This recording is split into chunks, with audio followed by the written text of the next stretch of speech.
Did it a couple times. All right, you everybody ready? It's about 6:01. Let's get this meeting started. My name's Kel Kuntz. I'm the vice president filling in for Linda. She's out of town right now, but she's present on the phone. So anyways, so we'll do a roll call. So Kramer? Here. On the phone. Ferguson? Here. Kuntz? Here, that's me. Harris? Here. Service? Here. I'd just like to thank everybody else for showing up tonight. Looks like we got a full house, so hopefully it'll be an interesting but quick meeting. So let's all stand for the Pledge of Allegiance, please. I pledge allegiance to the flag of the United States of America and to the republic for which it stands, one nation, under God, indivisible, with liberty and justice for all. All right, thank you. You may be seated. So on the current agenda, we do have an item to add in planning and zoning. Item E, the plat for the water tank land. And is there any other additions or amendments? Is that the lone coyote? Yes, ma'am. Yeah, the one I gave a copy of. Okay, don't see any. Does anyone want to make a motion to accept the agenda as amended? I make a motion, we accept the agenda. It's amended. Okay, do we have a second?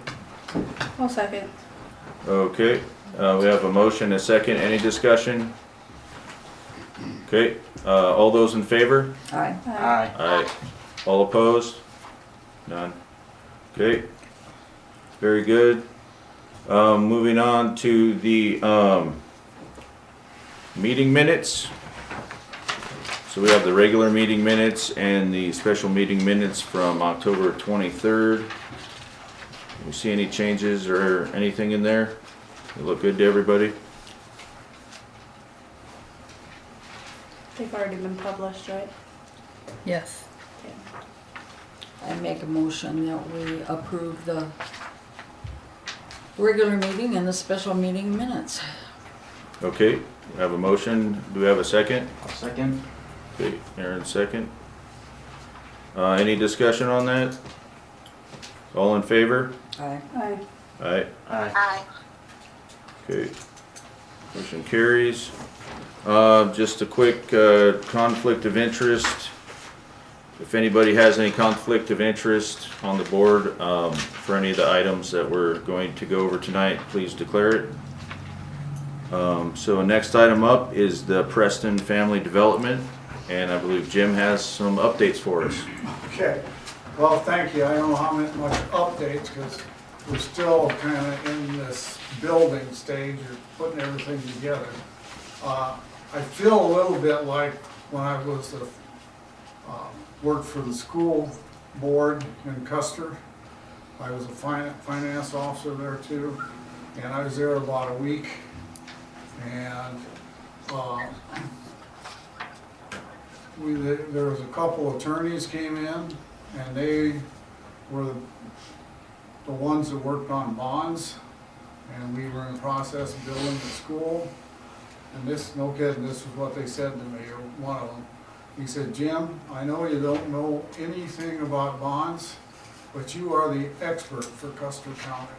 So, Nice. I thought, holy buckets, what I stepped into. But that's how I kind of feel struggling around here, because I'm no expert on development or construction. I just try to keep things going in the right direction, I guess. I just want to let you know where we're at. Currently, we are planning on having a auction, and the most likely month will be May now. So we'll be looking at that. We'll have an auction and try to get something going. We've got 13 different plats, or I don't want to call them plats, but properties that we will be, we think, auctioning off. we got more people saying, no, you need to do this or do that, so we're gonna be trying to sort all of that out. But that is about where we're at on that. It is most likely in middle of May, so we'll have more time. And plus the weather's gotta be a lot better than what we were thinking of. So Right. maybe we weren't really thinking at that time, but this will work better for us, so. That's about it. I wanna thank you for giving me an opportunity just to update you. The only other thing I'd like to say is one reason I'm doing that is, like I said, I don't know a whole lot about this, so if you have any advice or suggestions. I know John was real interested in making sure that there wasn't anything that would stop us from moving forward. I think he's been texting back and forth, and he was pretty concerned about that. And I don't know if he kind of got with you on that and got it figured Yeah. out. Okay. Yeah, so I've made suggestions to John that he gets everything covered with Pennington County, because they're the ones that have the true say in the matter. In theory, it's within the 1 mile jurisdiction of Hermosa, but it's a brand new thing, so we have no extraterritorial agreements yet with Pennington County. Okay. They're still a couple of years behind and wondering what has gone on there. So we haven't had that proper meeting to say, no, this is what happened, here's the timeline.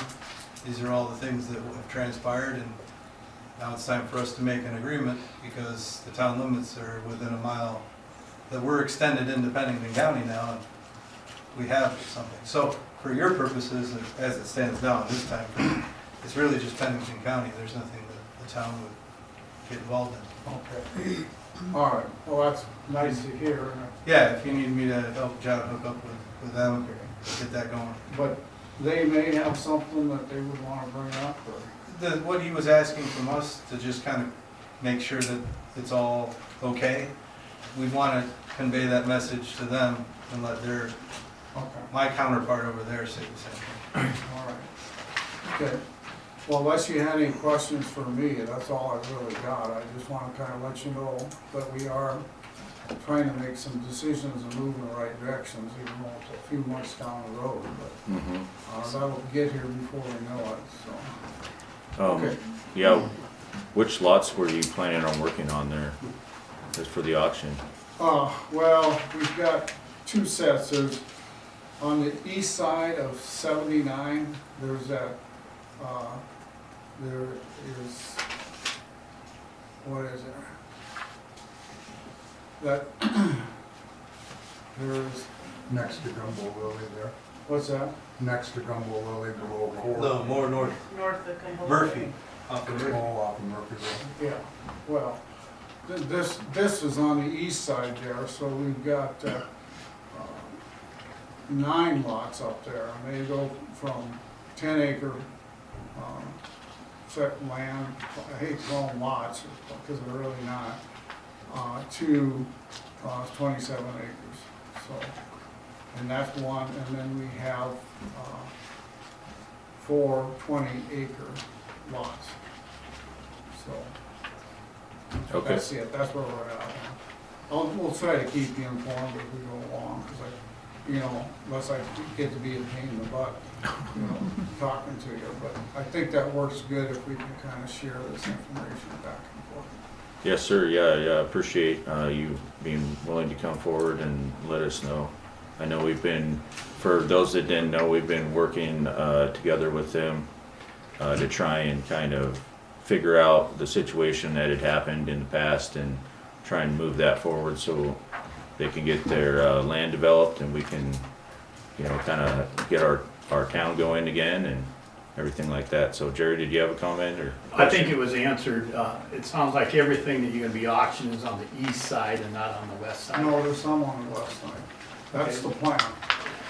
The one thing that Elmer bring up, we were working last summer on getting a grant through FEMA to go out and look at all the environmental stuff. Well, one of the things that Elmer Claycomb came up and and identified was that there is no, for that development that's on the west side, there was no stormwater plan developed for that, as far as how the stormwater is gonna run and stuff like that. And that's one of the things, he also identified that for Carriage Hills. And those things you might wanna just touch base on, just to make sure that you are ready to go forward on that. Okay, touch base with, You might wanna talk to Elmer. Clayton. Elmer is who, right? Elmer is the town's Floodplain administrator. floodplain administrator. Yes, sir. I can email you his phone number. What's that? I can email you his information. Please do that. Okay. And his name is Elmer. And he works for the town at Hermosa. Okay. Yep. Dan, did you have a comment? Question? Also on that circumstance, Jim, Anthony is really our town engineer too, that you really aren't dealing with much floodplain there as you are in the engineering aspect of the totals on it. And, you know, the storm drainage is all in place when a person goes to gather the building permits and do that section of it too, so. Which in Carriage Hills in the first phase when we were gonna do that, and we sent our paperwork into GNR for approval, that was all involved in that, so. You're not gonna have to deal with that. Whomever auctions it off and whomever buys it is gonna be responsible for that, so. Okay, well, Ron Levine is the auctioneer. Good deal. Jerry? Yeah, I just wondered, Elmer looked high and low for the stormwater stuff for Carriage Hills and the stormwater stuff for the Preston west side of the road development, and he could not find it. And he was, there was stormwater issues that weren't handled over on McGree and Hermosa Hills. He just says that we don't want to go forward without making sure that that stuff is taken care of, because he could not find them. And he worked with the office people and couldn't find them, so. Okay. Alrighty, very Any good. other questions for me? I don't wanna sound, disrespectful here, but is there any reason I need to stick around for this meeting tonight? Not unless you want to, Jim. Grab a cookie on the way out. Am I supposed to say, oh, please, can I stay? I'd leave if I could. That's a good answer. Alright. Alright, thanks, Jim. Thank you. Okay, moving on, engineer. So that'll be you, Anthony. That's me. Very good.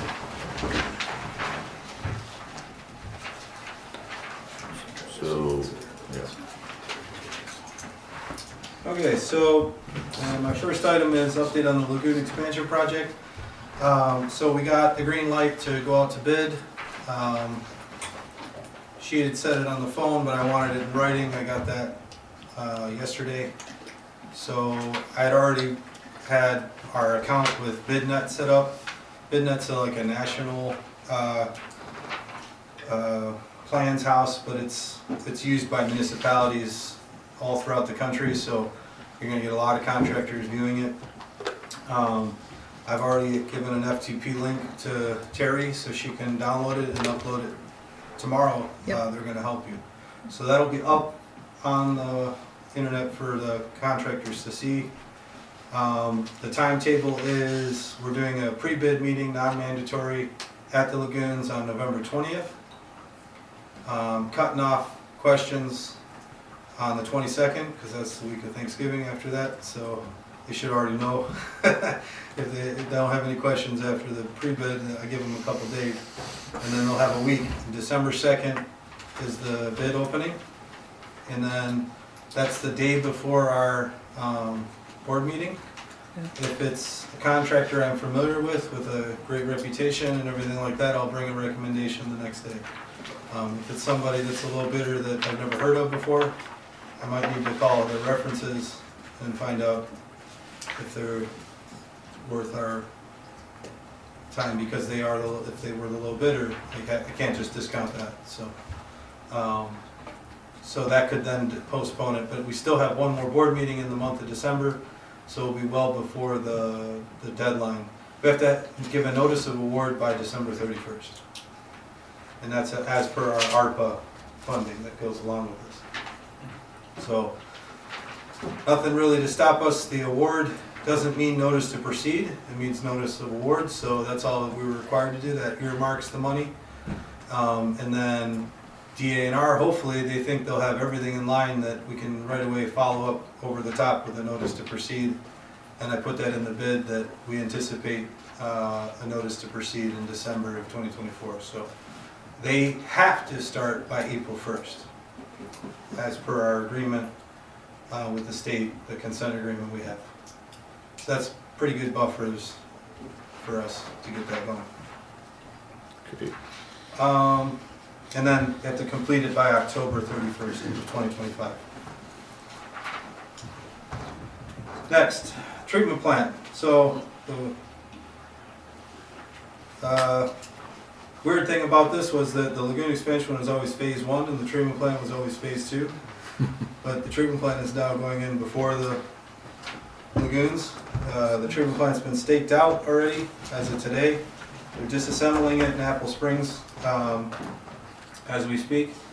And so there'll be construction starting on the new treatment plant on the south end of the lagoon system. DANR said that it shouldn't take them but a couple weeks to give us our discharge permits, so that it'll be ready in time when we're done with construction to start discharging to the Battle Creek. So we have a lot to do before then, so I'm not too worried. Besides construction, we have to do a commissioning phase. It takes a couple weeks just to start the biology on the rotating the RBCs, biological contactors. So that's all going well, but obviously for the next, let's say a month or two, we're just retaining the flows coming into the lagoon system in our current configuration. So we should be okay. We should be able to make it till then. And then, yeah, that should be hopefully operational by the time the contractor's awarded, and he could even see what's the dynamic going to be of our two lagoons that are not being touched, feeding the treatment plant, and he's got to kind of stay on his side of the lagoon system, and, you know, keep operations going on the east side, or I'm sorry, the west side of the lagoon system. So just the nature of construction. The siphon is the next on the list. So that's for the Prestons. So the siphon design is complete. I still have to complete my engineer's estimate, but that's going to be a part of a bigger estimate of infrastructure for that development. So I think that I have something on the agenda here. Where is it? Did that get added, Terry? The one for the pre-plat, or the plat? Yeah. Yeah, under planning and zoning, I guess that's Oh, where it's we down put there, it, okay. yeah. So down there, that's gonna allow me to determine the taxable value after I complete that. So compare the taxable value, tax increment with the infrastructure costs needed, and you'd hope that they would be close. And so the siphon is just a small part of that infrastructure costs to service that development. So that's where we're at there, because, you know, when we did the design, we wanted to be shovel ready. And just to let everybody know what that is, we have a sewer line that runs on the west side of 79 all the way up to basically past the mud bog. And a 200-foot section of that was in the Billiver Creek. And so to be compliant, that needed to be cut out and replaced with a siphon. And what a siphon is it's a double barrel. In case one barrel gets clogged, you have a second barrel. You can do maintenance on it, and it doesn't require a pump station. Because the creek is shallow, so it wasn't enough to justify a pump station, but at the same time, wouldn't have lasted if we had those stock dams that are to the west let loose. I mean, the road commission already knew they needed a big culvert, so we want to be prepared as well. So that's why we're taking that preemptive design to then know that we're never having to worry about that sewer line going up there. And that's also covered, and the hope is that that cost is covered into this infrastructure tip. So that's where we're at with that. So next one is the North Tank property acquisition. So I had the Mylar copy made by the surveyor, and I picked it up today, ran it up to Custer County, got the treasurer to sign it, brought it here for the meeting, and so that's ready for signature by the Prestons, and then Terry signs it. I think you have to sign it. A couple people sign it from the town, and then that goes back to Custer County for the Registrar of Deeds.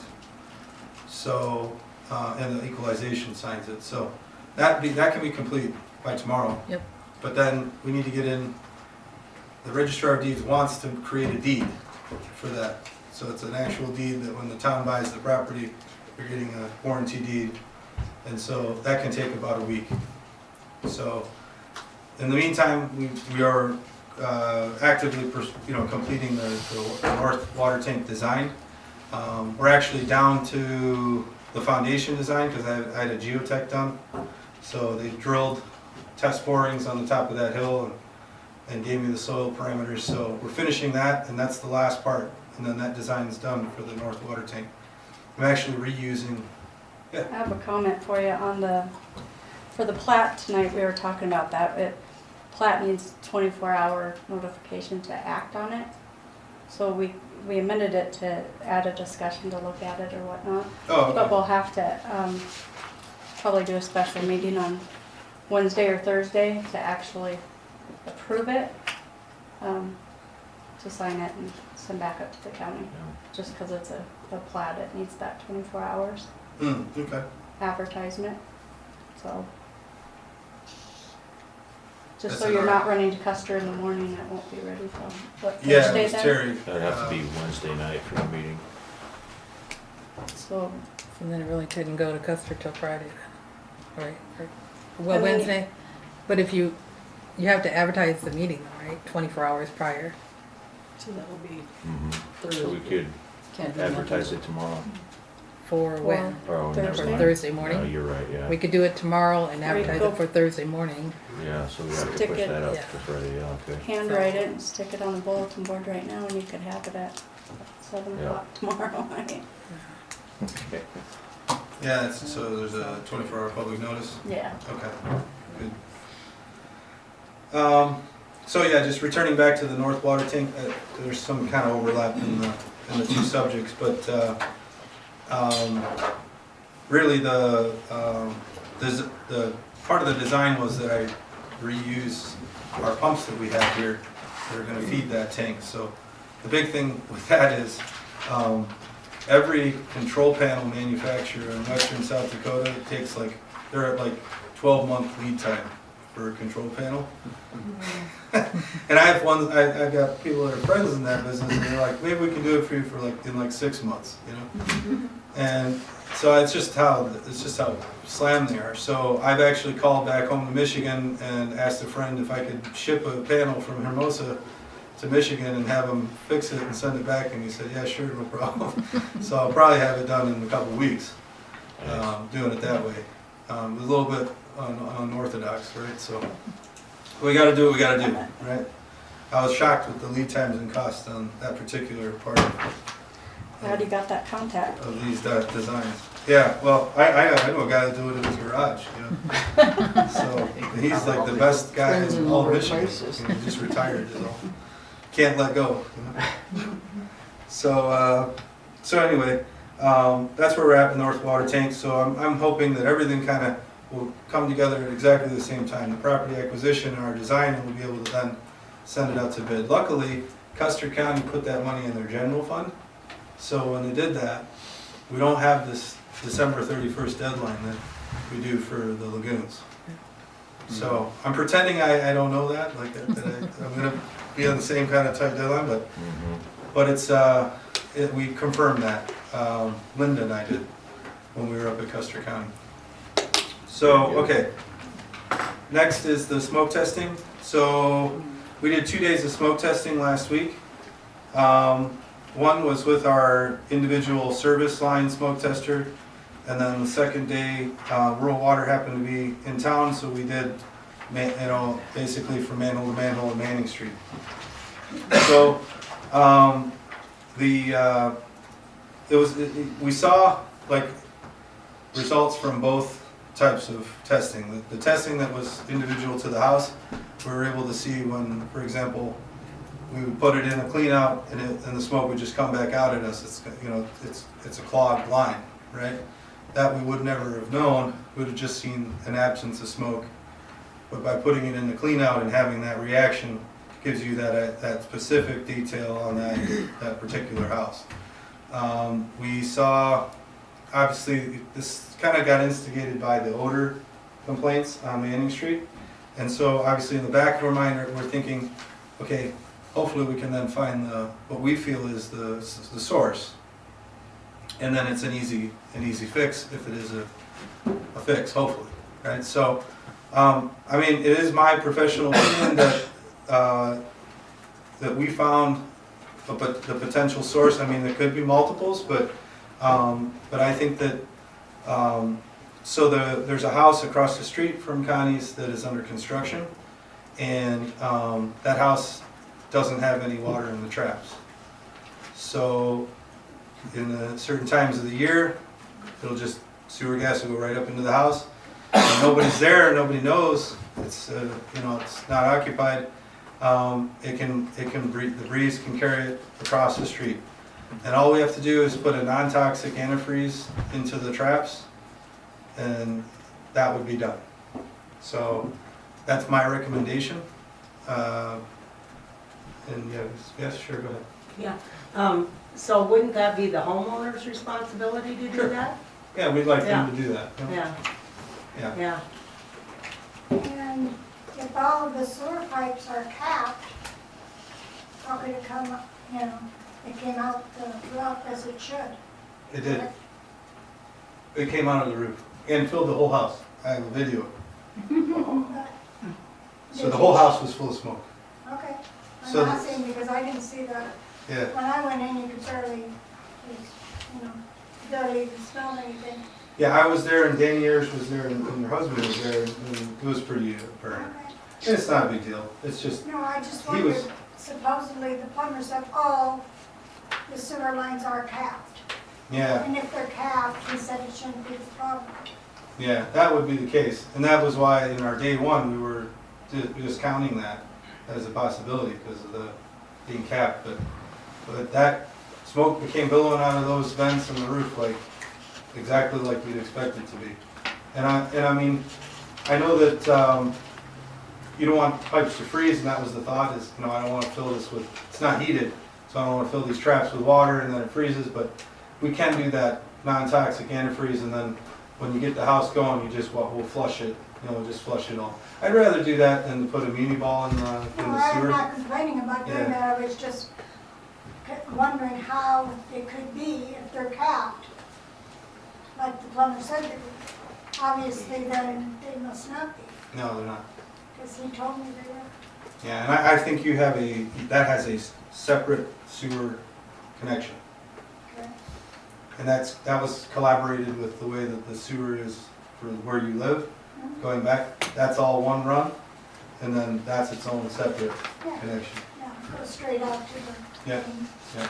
And actually, with that being said, the sewer that backed up, smoke backed out of the hole that was for your sewer line, technically you could connect your house to the one that's actually working well with a Y and not have to worry about that one. Why would I want to do that? I'm just saying, Like it's some an of option. them. Yeah, it's an option, so you got some options there. But luckily, I mean, I always think, obviously with sewer gases, it's a little bit of a game of whack-a-mole. Because if you have an old system and you have multiple problems, what you want to do is start attacking those problems. And in this situation, you're not exacerbating this, you know, it's like when you line a sewer because you have infiltration issues, but then it just goes to the tap connections and then you didn't really solve anything, but you spent a bunch of money. In this case, you're not really spending a lot of money and you have a really high potential of eliminating one major source of sewer gas. Okay. Pretty much just an RV antifreeze. Yep. Basically what it is, Yep. yeah. Yep, exactly. Yeah. Gary, did you have something? Yeah, I think that's what they found was very, very palatable. It is probably what the issue was. You talked also about, you found that some of the lines were plugged Yeah. when you did the self ones. What type of work plan or what type of a setup you're gonna do to make sure that those get repaired? Yeah. Yeah, I mean, we gotta work with the individual homeowners on those. In those instances, you know, the ordinance states that the line, at the property line up to the home is the homeowners. So, but, I mean, we can always work with the homeowner to help rectify the problem and figure it out. I mean, they're a sewer customer, right? So I always advise trying to help a situation instead of leaving somebody twisting, so. Because it can just cause further problems if the blockage releases and now it's in the sewer main and now it's our problem. So it's better to be proactive. Okay. I'll have a final report on that. It's just that we had 2 houses that we needed to still smoke test. So I wanted to complete that and then I'll do a final report. When do you think you guys will get to those last 2? I'm waiting for the one that's on the phone to come back. Oh, I see. She's one of them. All right. You're all right. It's no problem. I thought it was 3. We still have to smoke. Well, that maybe she. Well, one in the main, when we smoked the main, it came out. It was the guy, Don. He didn't have a cleanup. Char? Yeah, but it came out from the main. I thought it was Shanna's and Becca's and Linda's. Well, Shannon wasn't ever on the list. Becca She was should have and been, because Linda. every time I've got problems, Shanna has problems. She was in We can my replace letter. Don with you. I mean, it was. I think it I'm should. just farther down. Yeah, I Down the saw problem. smoke coming out of your cleanout. Actually, your cap was off, so I asked him to leave it off. yeah. Nothing came out the roof though when they did smoke the main. No, but we were far. You were the farthest away. But then you got the Collinses, and it was coming out every which way every time we put smoke. So it's sometimes hard to understand why it's doing that. But they actually had their house get filled with smoke too, because they're doing a bathroom project, and they had 2 open sewer pipes going right into their master bathroom. And I think I really filled their house with smoke the second day, but they weren't home. So but they knew So about there it. could be several different Yeah. issues going on where we're smelling it from. Sure. Seems like the same source, but maybe not. I would think it'd just be nice to have Shanna's checked because everybody else on that block's been checked. So, Yeah, we'll just replace Don Richard with her. Okay, I The mean, same 7 number. right, I mean, if we do need to add some more to the list, then we can just do that and take care You of it can do later, right? Yep. All right. But Don has got no clean out, so Um, he needs to get on a different list. So we need to start a new list for people without cleanouts. And then that RFQ that I'm gonna put out for TVing, cleaning, lateral launch, inspection and all that, that company's gonna need to be able to do what's called a vacuum. So when they come in to do their vacuuming and jetting, that vector can then do a vertical hole over top of that sewer cleanout, or sewer line, and install a sewer cleanout without digging up their yard. Oh, wow, But to make it worthwhile, we need to get maybe a group of 5, right, and then just throw that in their contract. okay. It's a made in Michigan product. Oh, I see. Well, we have firm codes, so we got an unfair advantage.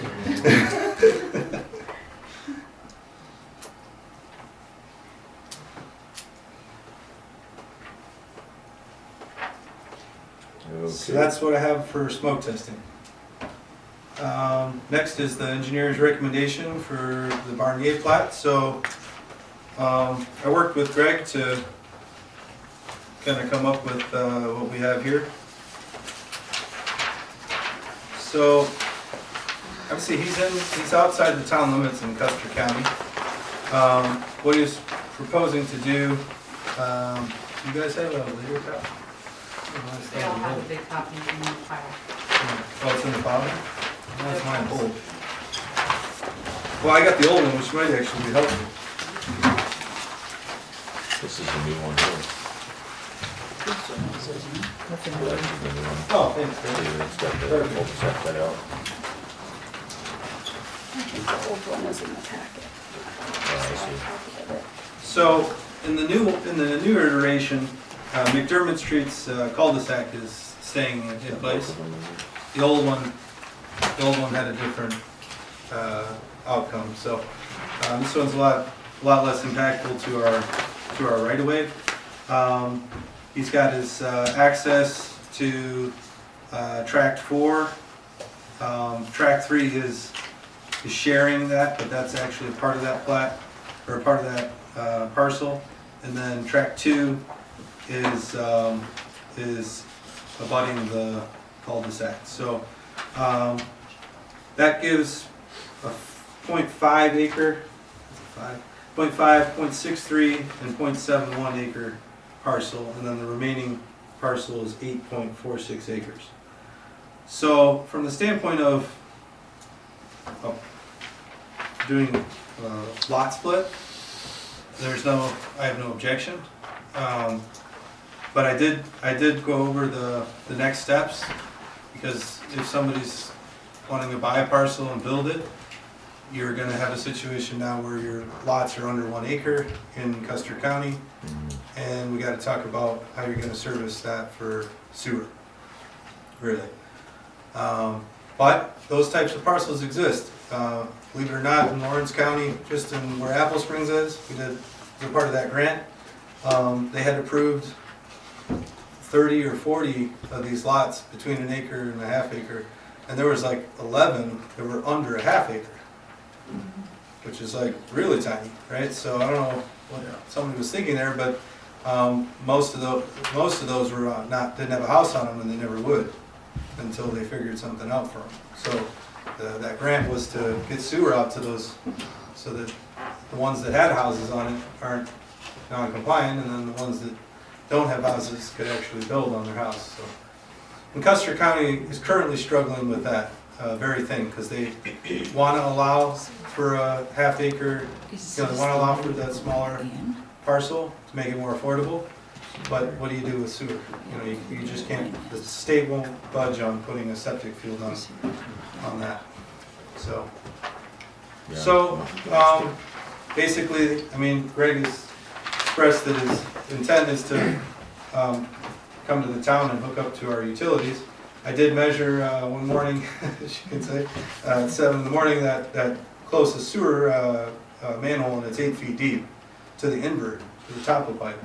So if the his engineers can make that work, he could get gravity sewer to his parcels, and then we'd have to talk about the next steps, right? Because if we're providing utilities to parcels outside of the town limits, then we need to talk about how the ordinance treats that.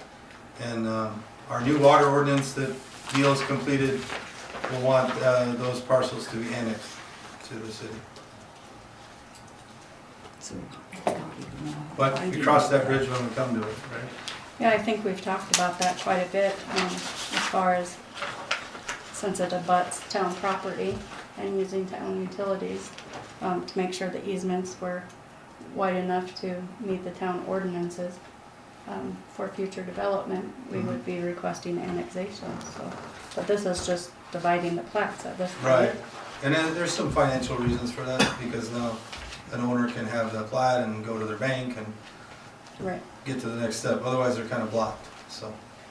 But I think we've discussed everything, so at least he's aware of. Oh yeah, that's what Yeah. I wanted to make sure. I don't want to give him false hope.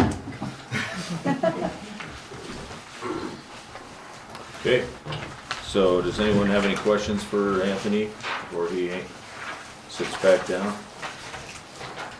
Nope. Are you gonna I vote feel on more that? comfortable with Uh, Anthony having reviewed it. Planning and zoning. Sounds good.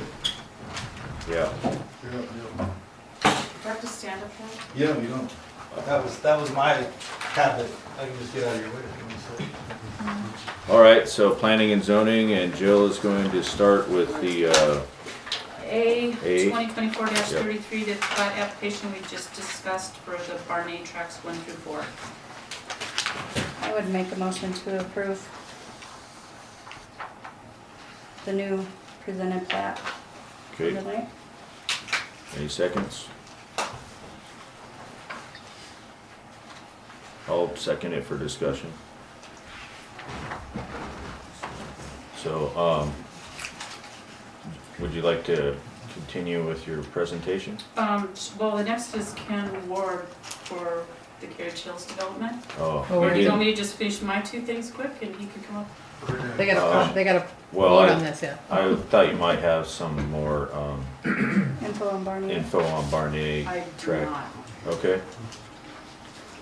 All Yes, right, my comment would just be that, you can't, Well, oh, sorry. all right, Donna. well, my biggest concern is the utilities. Mhm.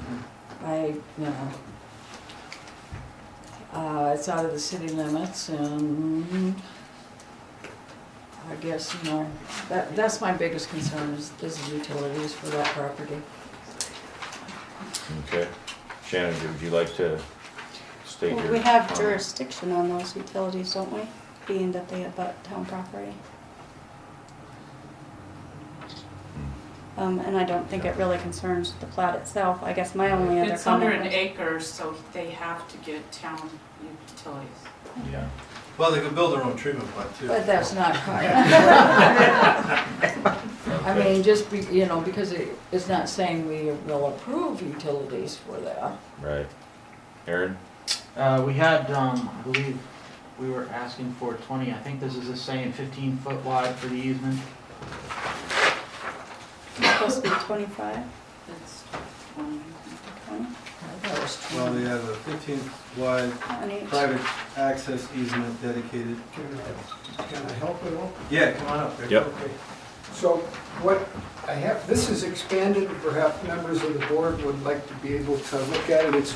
It's only a portion, but it's expanded a little to identify that, consistent with part of the discussion at the last meeting, that easement for utilities along what would be the north line, running east and west, is a full 20 feet. There's no utility easement on the other adjoining parcel or adjoining lots, and so all 20 feet to meet to meet the town ordinance is on this side. Within that 20 feet is the 15-foot access easement for track 3.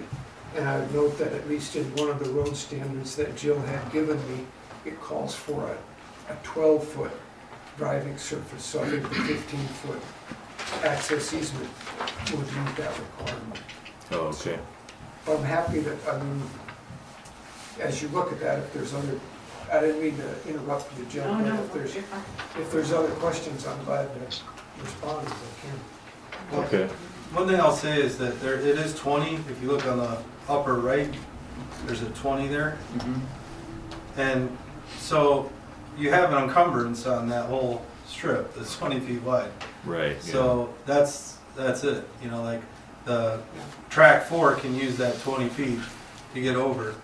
And then ultimately, if it's sort of kind of okay with us because it's within the 1 mile jurisdiction, it ends up going to Custer.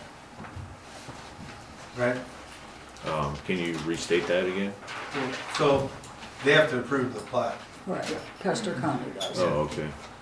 So Until it changes the situation that he requests utilities from the town, it still stays out there as basically unbuildable lots in Custer County. Oh, I see. So being that they're under an acre, there's a possibility they might deny it until it's annexed in. They're gonna go to DNR, because they did this before, and they're gonna say, DNR, what do you think we should do? DNR is gonna say, have them hook up to the town, and it's gonna trigger the whole thing. But that doesn't mean they won't approve the plat, Right, I hold up one step to wait on a third step. Okay. Well, and if I can add this, as Tony pointed out, there's, you know, there's several steps involved, but this, moving in this direction will make it easier for my stepson to be talking to the bank, because he'll have a lot. He can say it's lot whatever, and in Custer County, and that helps him in his building move ahead with financing. Okay. I still probably don't want to. No. Chuck and Aaron. Well, we have to keep in mind in that 20-foot easement, that if they put water and sewer in there, that there has to be a minimum 10 feet separation between the water and the sewer. Oh, that's pinching it down pretty good at 20 feet. Can that be vertical, or does it have to be So it has horizontal? to be 10 feet Well, horizontal separation. it's unlikely that if this were to go to the next step, which is it becomes a town, it's unlikely that we would suggest to tighten ourselves to that 20-foot easement. We'd continue McDermott around the corner, and then have potential for lots to be developed on the south side of that this could then become maybe, I think we said 9 lots. Maybe. We'd had a couple There's the drawings on a potential. napkin that Yeah. could be 6, 7, Yeah. or 8, maybe additional lots. Right, so we look at that as a potential option.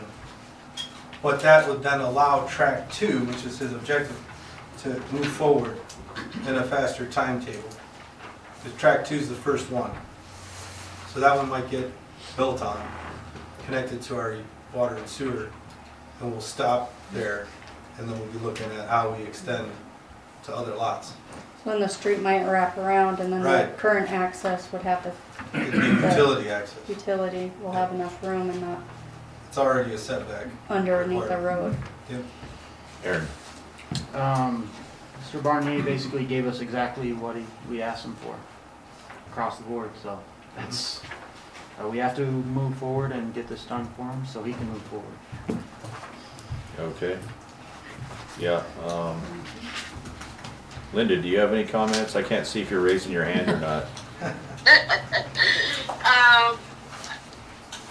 I, of course, don't have it in front of me, so I can't say, but if he put in all the requirements we asked for at the last meeting, I do not, and Anthony's okay with it, I don't see any reason not to approve it. Okay. All right, do we have any further discussion on the matter? Seeing none, all in favor? Aye. Aye. Aye. All opposed? Any abstentions? I said Good aye. one. Oh, you did? Okay. All right, motion carries. Sorry, I didn't hear you. Okay, moving along. I have Ken Ward next for the proposed future development of Heritage Hills subdivision. Do you want him to come up here and talk? Yes, please.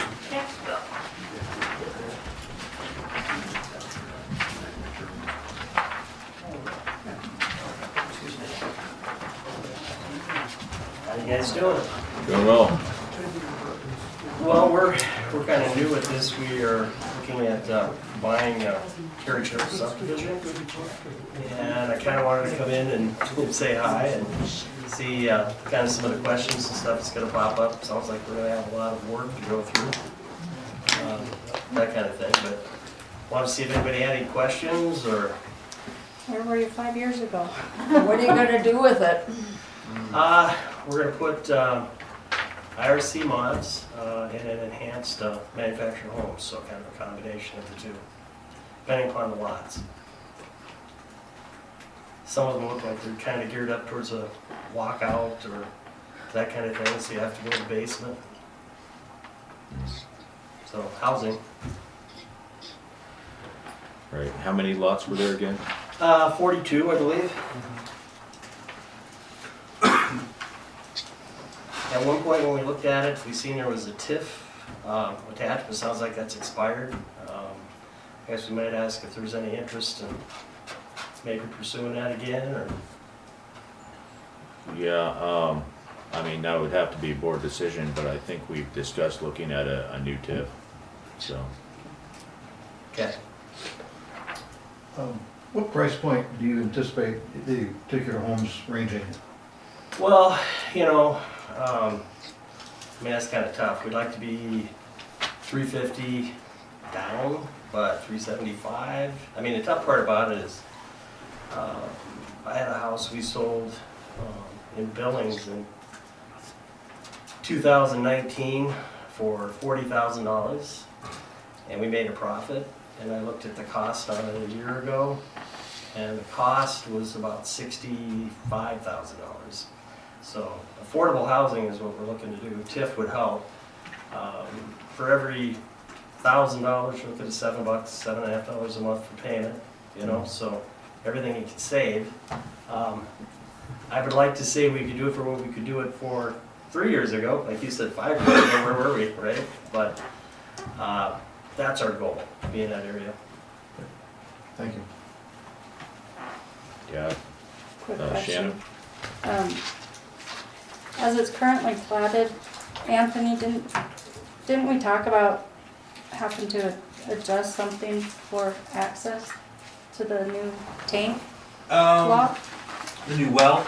Yeah, So the new well's in property that the town owns, for the proposed location, and yeah, it's at the end of 3rd Street. So we just needed to do an all-season road there, down to the park, okay. so that when the well driller comes in the spring, he's not dealing with a muddy mess, trying to set up his drill rig. But there'll be a wellhead at the end of 3rd Street that's in that, it's a parcel that, it's the town's park, so that's all that's gonna be there. Maybe you guys wanna donate the playground set. I don't know. That'd be amazing. We'll have to look at that. Nice. Yeah, well, appreciate you coming down here and introducing yourself. Does anyone else have any other questions for Ken? I guess that's it. Could you restate the type of housing you'd like to put on there? Basically enhanced manufactured homes, so it's trying to keep it upscale. Hopefully, everybody has a garage attached, that's kind of the goal, you know. We do live in a climate that, although this is, you know, kind of a tropical paradise compared to other parts of the state, but, you know, garage is always nice, that kind of thing. And then IRC mods, they meet the same codes as cycle, federal code, state code, that kind of thing. Okay. So, and they actually have to meet the code where they're built, the state they're built in. Then they have to meet the IRC code, then they have to meet South Dakota's code, then they have to meet, if Hermosa has a code, we've got to meet that. So, kind of comes down to county, municipal, everything. All right, very good. Do you have some of these in West River already? What's that? Do you have examples of these in West River already? Don't want to go to Rochford, I got one. Okay. I live in one. Okay. Oh, gosh. Yeah. Guess I'll have I'm to sure they graduate. appreciate that. Yeah, you guys want to come up and see one? It's a little, it's definitely going to be, let's put it this way, I've done this since 1982, and I'm actually from Rockerville, so it's where I grew up, but short version is I wanted to do something that said, hey, this is what our industry can do. So let's say the one is at Rochford, it's not going to be 350,000. I would like to say that, but no, it's higher than that. But it's a nice house. You'd never know that it was built in a factory. They'll be manufactured and not modular.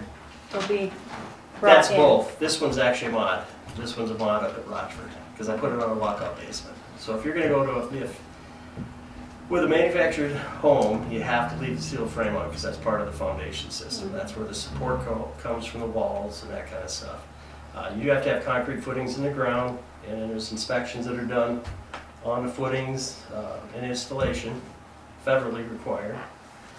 So, And then when you get into a mod, the frame has to come off. It's got to sit on a foundation or basement. So a lot of the infrastructure that goes in is done in the basement or foundation area for heating, heat ducts, that kind of stuff. Manufactured homes, it's all going to be up above the frame, and then have insulation and stuff below it. so how much did that sell for?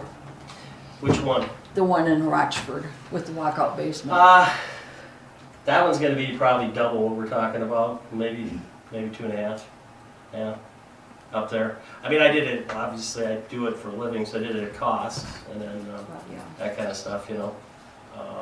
But I mean, there's just different things you run into, and there's some things we can do to cut the cost, like, let's say that we're going to do 3 or 4 mods, let's say at a time, we bring a crane in to set those homes. We can cut the cost by just bringing the crane in, mobilizing it once, and setting 3 or 4 homes at the same time. So there's some different things like that we can do. Our intent is to do a few specs, you know, so that people can see what it's gonna look like, so it's more of a turnkey thing. Somebody can walk in and say, yeah, I want this one, and buy that one, and then move from there. Depending upon costs, the TIF, like I said, might make a difference. We'd like to kind of develop them all in one shot. Just because you also pay for mobilizing every time somebody comes out to do a phase. Not saying that's a guarantee, that's a goal, so kind of our thought process on that. Do you guys have a website that illustrates what you do? Eisman Homes, Okay. should have quite a few of the homes and stuff we do. You know, there's North Star System Built is some of the mods. You know, I was Champion Homes, Highland Homes out of Minnesota, probably one of the main ones we're looking for this project. They're just built 60 miles outside of Sioux Falls. Aaron?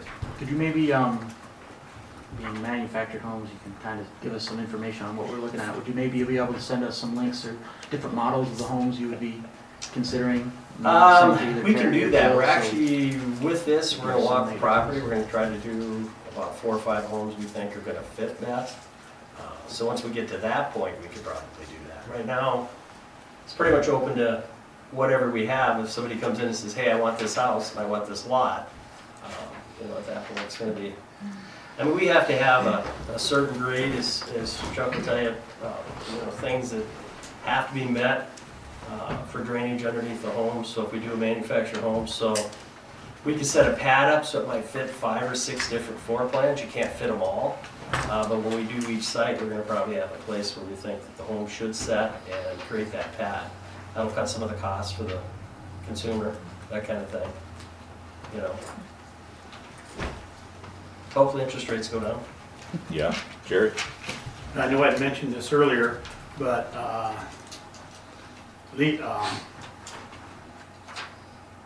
Elmer Claycomb, when he was looking at doing our drainage study, he looked high and low everywhere to see if there was a drainage on that. I'll just bring that out. Dan says there is. Elmer could not find it. So Yeah. you might want to make sure you find it before you start building. Sure. Yeah. Or Well, I'm sure we create would probably build before we have one, so, yeah, Yeah. I think that would make sense. Dan, did you have a? Yeah, I was gonna say in the ordinance, it also references that with whomever the developer is, that they will be asked by the board to provide drainage study, street plan, infrastructure, it all goes hand in hand, so unlike a broken record situation, it's something that needs to be looked at from that viewpoint. And I think too, I would love to see the board offer to put on the next agenda, possibly a discussion of the TIP, and bring that up to where we could have that, whether Mr. Haig or Benish, whomever has the availability to work on it sooner, put that format together and then situate it out to where you could get your boundaries and project plan and everything set up as a town and move forward as there's gonna be more development coming forth. So as we've heard it already, that involvement would be very attractive for all of these developers. Yep. All right, thanks, Dan. Thank you. Chuck? I'd be curious about the streets. Streets, as far as, Gravel? we're probably, at this point, we're probably looking more towards gravel. It's connected to gravel. I know you gotta keep the dust and stuff down. You know, that's kind of the, I'm not sure where you would connect gutter to. If we got to the end of the north, I mean, if we got to the end of a gravel road and put a curb in, it's kind of a little bit different that way. But I realize you gotta keep dust down and It's gotta be a finished road. Well, drainage, you gotta go somewhere, so it should be in the plan. So I'll say that we have it hasn't come to the board yet, but we've had preliminary discussions about a DOT grant that will pave streets leading to the school. So we have a list of them. It was really just, I think Linda and I had talked about it because it was something that was discussed long ago. And the application window is in the spring, so we still have a little time. Yeah. But 3rd Street would be a candidate, which would then bring a paved road all the way To the project. to the project. Yeah. So it could bring a different dynamic to it, but we'd have to see. Then we just really have to look at cost. I mean, the big thing is like I said, if everything you do, you're pretty much looking at $7.5. So if you go Yeah. 20, 30, let's say $30,000 up, you're $200 and some dollars a month more for every person's buying a house. You know, that's a monthly budget number, you know? Yeah. And that's a big thing. People don't really realize it, but when you put a house in a park or a community, you end up having a chattel loan, same thing as a car loan. So your terms are shorter and your interest rates are higher, right?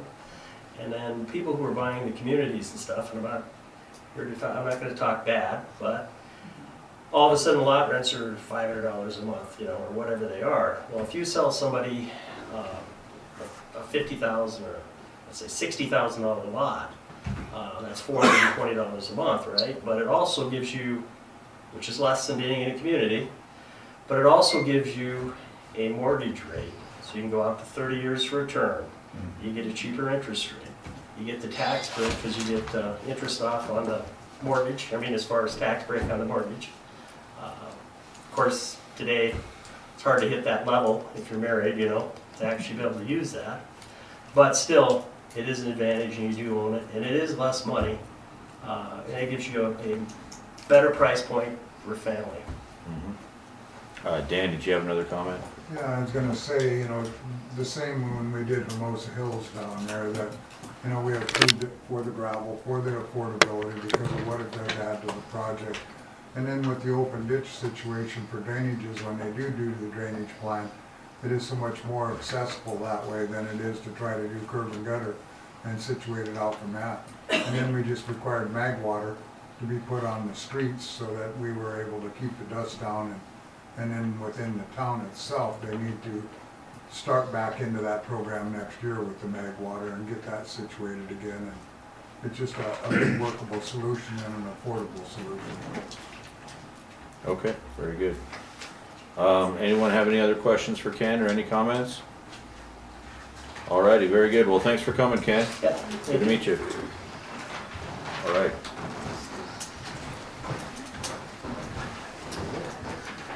I've got 7C 2024-22 plat application, Grassman Track, 194 Fairgrounds Place.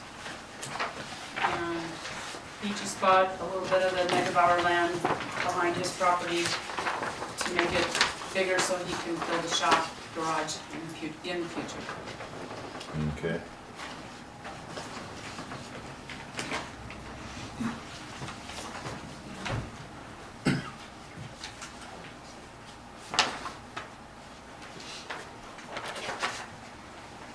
That's just for our information.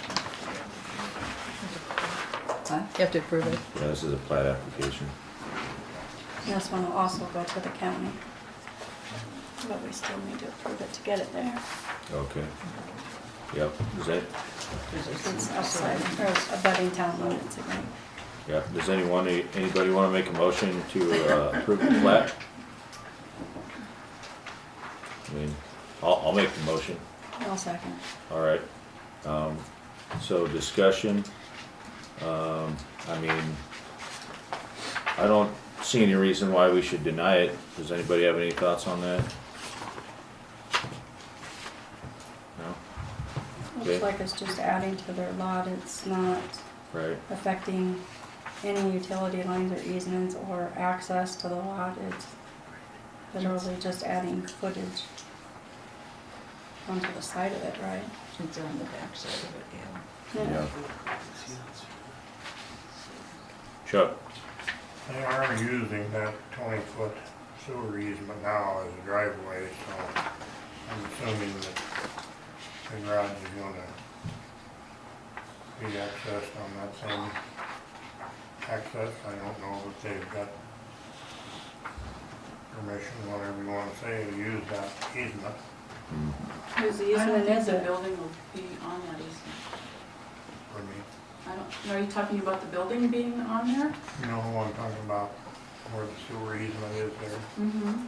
they'll be using that as their driveway. We're already using it as a I know. driveway. That was the point.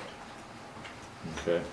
Shannon, did you have a, It just makes it more permanent with the garage there, is that what you're saying? Permanent I'm just driveway? saying they're using that 20-foot sewer easement as a driveway. Are they on city sewer then? It's our easement? Yeah. They're on Yes. city water, right? City water and sewer. Yes, city water and sewer. okay. Is there any further discussion? Guess I don't know if that's an issue or not. Well, I think he should be Sorry. aware of the sewer easement. Yeah. Well, I mean, it's, They're already This driving isn't over the it building right now easement, anyway. right? right, yeah. I mean, when they, This is just plotting out. right, when they go to build, then we'll have to look at all that, make sure they have the right setback off of there and everything. So, anyway, well, all those in favor? Aye. Aye. Aye. Aye. I'll abstain. Okay. Okay. Very good. D, I have a refund to Our Savior's Lutheran Church Oh, yeah. for about a year of incorrect meter readings. I'm asking for a refund to them of $1,561.12. Okay. I make a motion, we refund that money to the Our Savior Lutheran Church. I'll second that. Okay. Thank you. We have a motion, we have a second discussion. I'd just like to ask Terry, I mean, you went over all of this and, Jill did. or Jill She did. does the utility billing, so. Yeah, she went over all this and we got You the. checked my math, yeah. Yeah. All right, and then the, on here, the, changes that you guys made to the billing history, was that to, correct it for what it Yeah, should I have just been? went through and broke it all out every month, what they should get a refund for. They were Okay. charged. Are these the additional charges beyond the Well, minimum? the meter was being read, the meter, there's a picture of the meter right behind that first page. Uh-huh. It's reading in tenths, the Right. last digit, and it was being read as to the gallon. And they got a new meter last November, so I started reading it to the gallon, and it should have been, the last digit is in tenths. There's a dot right there, that 3 Right. is So reading it's in a third of a tenths. gallon, not Yes, 3 tenth of a gallon. Okay. What I mean is on the billing, so when the bill went out, the difference in, like you took off the 3,000 that they're allowed and the $30 off yes. the base, this Yep, is yep, just the yep. math of the additional charges. Correct. Gotcha. Thank you. Okay, I motion to approve. Well, we already did that, didn't we? yeah, Yeah, we have a yeah, motion we're in and a second. discussion. Sorry. Any further discussion or comments? Okay, all those in favor? Aye. Aye. Aye. Okay, Okay, and then Terry, we have E, the plat 2024 dash, what was it? And I think we're gonna yeah, set a special meeting for that. We're gonna wait on that? We're gonna set a special meeting to Special approve it. meeting, So we could set, that's all I have for planning and okay.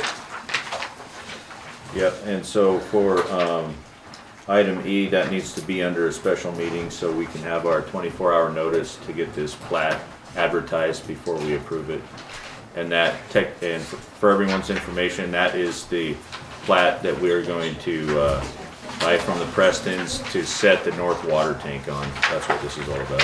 All right, hey, thanks for coming. Yep, take care. So, yep, so when you guys want So to, you we want- gotta do it on Thursday then, Probably. right? So we have yeah, if I our, advertise it tomorrow, then you could do it Thursday. okay, We need 24 hours,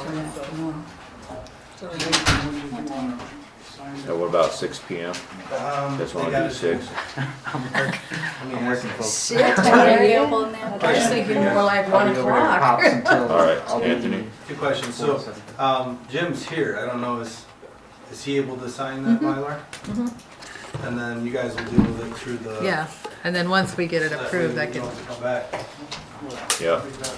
I mean, you know what I mean. So when are you available? Meeting like that. What time do you Before work then. that school Before that day? 4? I have no Is school there a Thursday, hurry so I'm to good get on the Thursdays until deeds? 4. Until 4? Are you okay? Yeah. So if we did it at 3, Yeah, on the property. you could I make just it didn't do it in the Yeah, that'd be good. afternoon. about at 3? Are you, would I mean, you, this is gonna be a quick, really, it's a Yeah. formality of us having to have 24 I know, hours. but I have to notice. work in the morning, so. okay, Yeah, what yeah. time would you prefer? 1, 2, 3, that's fine. I just need to do it in the afternoon, not the night. And you're free until 4? Yeah, Okay, so let's go shoot 2:30. What the heck? Okay, 2:30? 2:30 sounds good. All right. All right, you got that, Shannon? I'm gonna forget to have that. What, okay, we'll just go with that 2. Pick it and even. We'll make it easy, yeah. Thank 2? you. 2 o'clock. 2 o'clock, Thursday. Okay. so Thursday at 2? Thursday at 2, Yeah. yeah. We added it at the beginning of the meeting. Okay. So, question guys, remember I had that one that I had on the agenda, but then I didn't have the, for replatting things. Right. We're down to, Well, I didn't have, you said it was, you all you had was, I thought you said it was on there, on the agenda, and, it was on my list, but yeah, I'm actually. oh, did I not get it on ours? No. So we Then- can, You said it was. can we do that with the meeting on Thursday then, Anthony? You could. Yeah, let's just, This here, Cal. This is the plat app. You fill out the. This now? Oh, okay. so, So it's we- just a work authorization for Anthony, for the Lone Coyote sewer extension. We just need to, so we can do that when we approve the plat.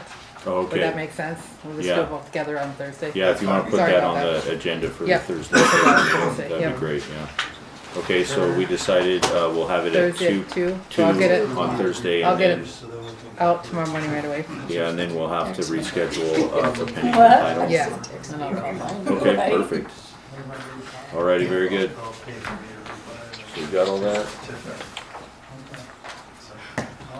Okay. I think we're done with planning and zoning now. On to claims. Thanks, Jill.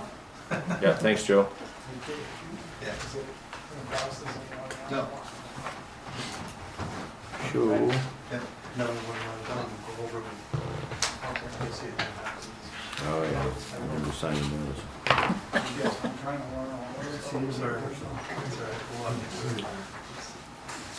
Should I just make a motion? I make a motion, we approve the payroll and claims as stated. Okay. Have a second? I'll second.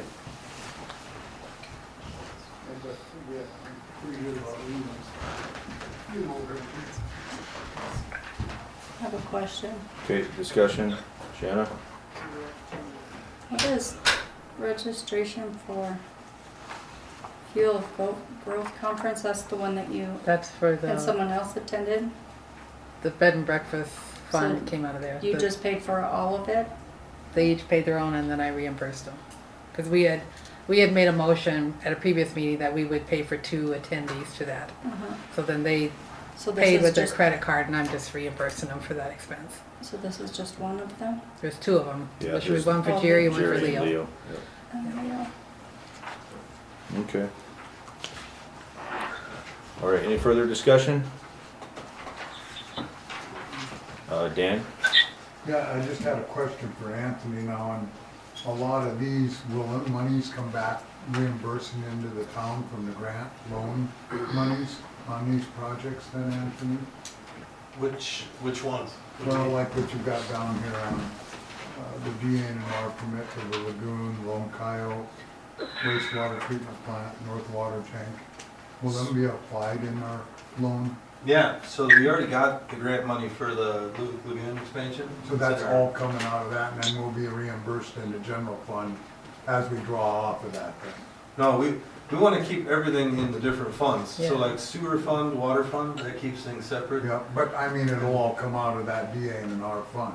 Yeah, To this- reimburse every one of the entities Yeah, on We'll have to water, do an sewer. auto supplement to, because right now that $500,000 is sitting in the CD, you know, Yeah, at the bank, and right? more- For and, the- so That what we we- got from the For county. custard. So once we spend that, then we can do an auto supplement into, we'll have to do it into the water fund because that's where we're taking it out of. Correct. And then that's, you don't have to, it's not a formal supplement, so you can just do that with a motion because they consider that kind of like a grant. Yep. so what I would do, because I've done this before, is leave that in the CD as long as you can. Yep. Yep, And draw from the SRF loan. SRF, yeah, yep, because that's Because- for, That we have to do, we have to close out, yep. right? yep. Now, we're gonna know the full amount because once we have selected a contractor, we'll know the bid amount. So then we can decide how do we do that? Because they're gonna wanna see some activity in the loan application, but then at a certain point, when the loan draws, then at a certain point, once you've gone over the first 2-3 draws, then you wanna say, well, I wanna expend our free money, Correct, and maybe even that loan's smaller at correct, the end of the project. yep, So it's kind of a game you kind of have to play because you need to, the state needs to see the process going and they only care about the first couple draws yep.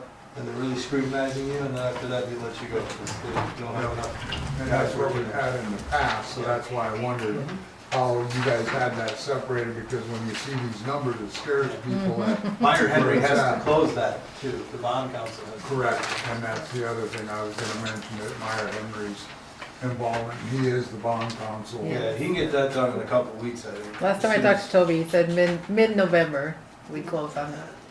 Well, That's, that's for the treatment. wastewater treatment, but I don't know, with SRF. no, so Meyer Henry would be a whole separate thing, but Okay.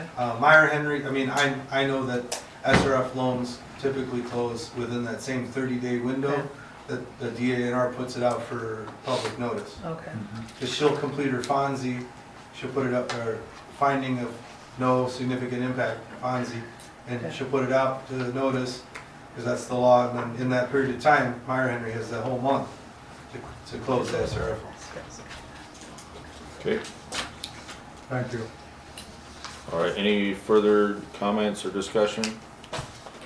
Okay, all those in favor of approving the claims? Aye. Aye. Aye. Aye. Okay, motion carries. Law enforcement abatement complaints, I have a complaint that I wanna talk about. okay. Yeah, Well, we got the log on Yeah. the agenda next. So the Custer County log, I did print everybody a copy of it because I just got that Yeah. yesterday. So, at 57 records.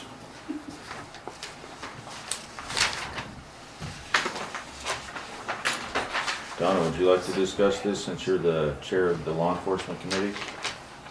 Well, looks like they were kind of busy.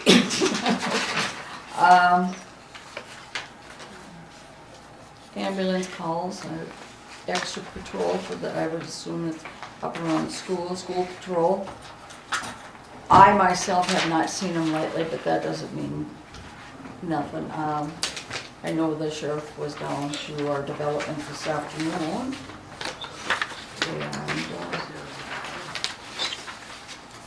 And, His I drugs guess- about. Yeah. Saw that. Jerry? I just want to say that for the last, I'd say almost last 2 months, the presence of them have been good. I've seen them going up on Right. Second, I've seen them all over, so we owe thanks to the sheriff and the deputies for stepping up and being there. You see them at the school in the morning when you go by. I am, I believe they're doing a good job for, I mean, I don't see any reason to do anything different than what we have right now. Okay, very good. Okay, on to abatements and complaints. Jill? I have 165 North Second Street, we have a dog running in the area. For our ordinance for complaints, should such a complaint be declared valid, and it is, upon majority vote, may give the violating owner a written warning of such violation on the first offense. I would like to give them their first written warning, and per our fee schedule for that, on the back page for penalties, I would like to charge them $25 for having an unlicensed animal, and then $25 for the first offense. So a total of $50 for their dog running around. Okay, If I can just get a motion on that. Plus the cost of the license. Correct. Plus cost of the license, correct. Has this happened before at the same place? Yes, it has. And I did this last time a couple years ago, and then it seemed to fix it. okay. Would anyone like to make that motion? I make a motion, we send a letter with the fine. Okay, and then include the license too. Right, include the license fee too. Okay. How much is the license, Jill? $12 a year. 12. So do they have more than one dog? $62. They do, but they only have a problem with one dog running around right now. Okay, It knows how to get out of the fence, I guess. all right. Okay, do I have a second? A second. Second. Okay, discussion? I think if it's a repeat problem, it's a valid reason to send it. Yeah. Okay. All right, I any mean, they're further, aware of it. any further discussion? All right, so all those in favor? Aye. Aye. Aye. Okay, motion carries.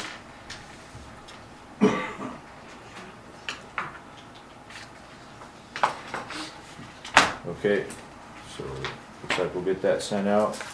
Public Works, Oh, you skipped over legal. oh, sorry, Kent, He's geez. been on vacation, he doesn't have I know, He's got to earn his money. Missed one meeting, and forgot. I know. All right, Kent, you're up. Yes, sir. The resolution 2024-06, a resolution dissolving tax increment District Number 1. The town finance officer provided me a copy of what is intended to be passed tonight. It's sufficient for statutory regulation. Okay, great. Who's reading it all? Terry? Yeah, I can certainly read Yeah, it. you can, go ahead. You're a better reader than Okay, I am. resolution number 2024-06, a resolution dissolving tax increment District Number 1.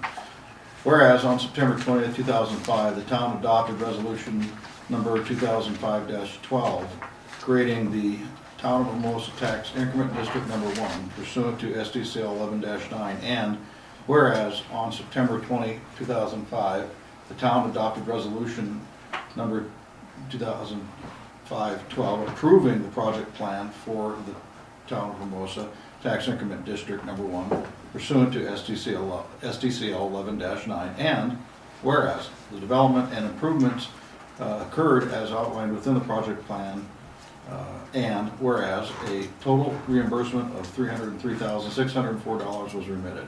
Now therefore be it resolved by the Town of Hermosa, South Dakota, that the Town of Hermosa Tax Increment District Number 1 is hereby dissolved. Date adopted is 11/5/24. Nice.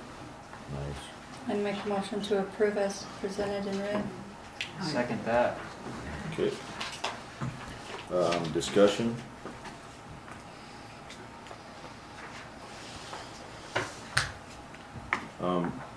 I would like to ask Terry, could you go over the numbers that we were discussing at the beginning of the meeting so everyone kind of gets a clear picture of what we're talking about here?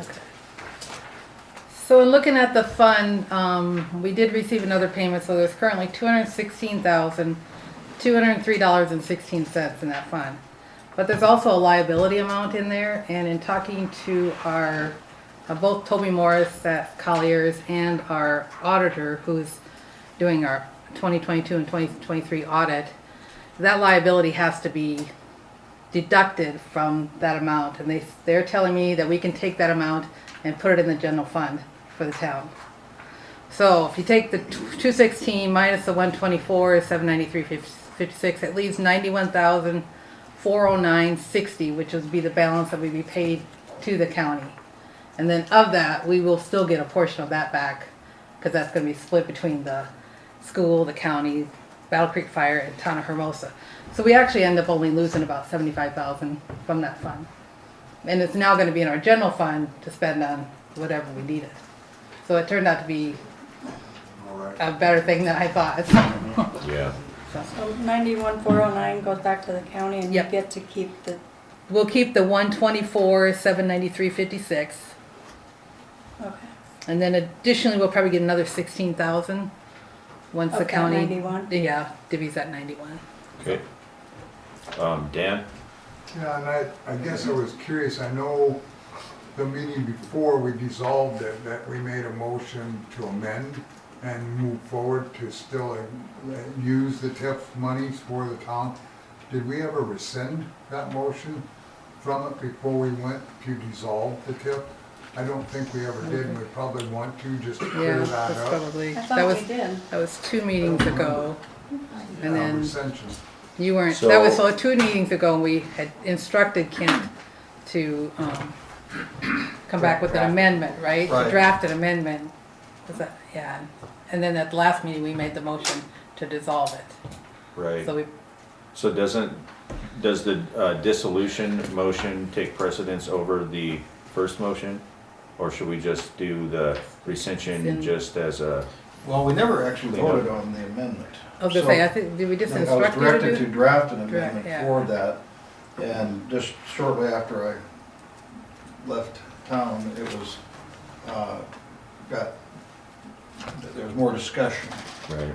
that perhaps the town might want to reconsider it.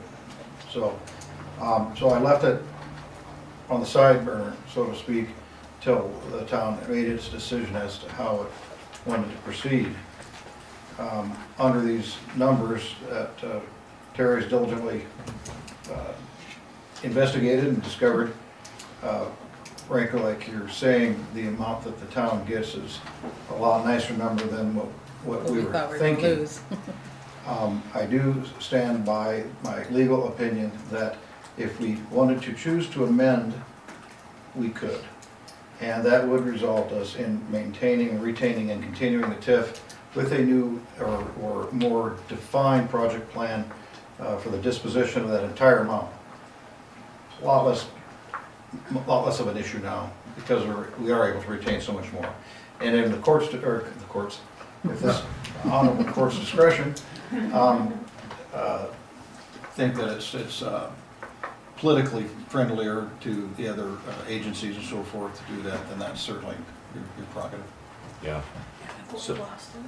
So do we have a motion on the floor right now? We do. We do. And that's to. We have a motion and a second to approve the resolution to dissolve the TIF. Oh, okay. So we need to take care of that before we do Just any need to vote on rescission. it. Aaron, did you have something you wanted to say? No, I'm just happy it's gonna be settled and with no liability, and we're gonna get directly into our general fund enough money to really get our projects moving forward very quickly. Yep. Okay. Dan, did you have another comment? Nope, thank you. All right, good. All right, any further discussion? Okay, all those in favor? Aye. All right, motion carries. Legal has nothing further, Mr. Chairman. Okay, thank you very much. Linda, you're still there, right? Uh, Are you still there, Linda? Just get to her She phone fell and hit asleep. on me. Yes, Oh, there you I'm go. voting. Okay. Did you? Kinda did you- quiet. And I. You voted aye? Okay. Voted aye. I didn't hear you. Okay. Very good. So Public Works now. Chuck? First thing on that is streets, and Dan is working on those. The next thing is street lights. We still have 3 that Midco cut those power sources, And we're having a little trouble getting them to come back and relocate. Once they do that, it's very congested in that small area. That power is there, Mid-Continent is there, telephone company is there, and so it's kind of congested to dig it up and repair these things, but it's in the process. There is a light that is flickering on the corner of Whitney and Ferguson, and that's been reported and flagged. On the water side, I just received a huge amount of test bottles that have to be done at entry point, and I think there's 15 to 18 samples would have to be pulled, and that's kind of a yearly thing. So in the process of doing those along with the back key. Anthony and I have been discussing where the new tower goes and the well to be drilled. I cleared the vegetation off of North 3rd Street, and there is gravel in there now, which is something that I have to spread around yet. That street has never went on through. It stops at Billover Creek. So I ordered some dead-end signs that will have to be put there now that that street is gravelled. Someone may decide that it goes on through and they'll wind up in the creek, well, it'll be. So Yep. we'll put up a barricade there and install those signs. And so around that wellhead there, we had mowed that and cleaned it up a month or so prior. And I haven't had Taylor look at the site to see if we've got a big enough area for their rig. They want it all weather, which means they don't want any mud around the drill rig anywhere, access to it, and so that's meaning that we gravel everything on 3rd Street North. On the sewer side, I think that Anthony pretty well covered some of that stuff there, and we actually on the water side, we did stage a time frame with rural water, and we flushed all the hydrants in town. And so that will probably come into play on our water loss situation, because none of that water was metered that came out of those fire hydrants. At that time, we also had checked the hydrants for operation, and the actual caps that are on there over a period of time, they have a tendency to rust. So we will probably be lubing all of those caps so that they're not hard to get off. Usually when any of them have been operated, we don't screw the caps on completely all the way.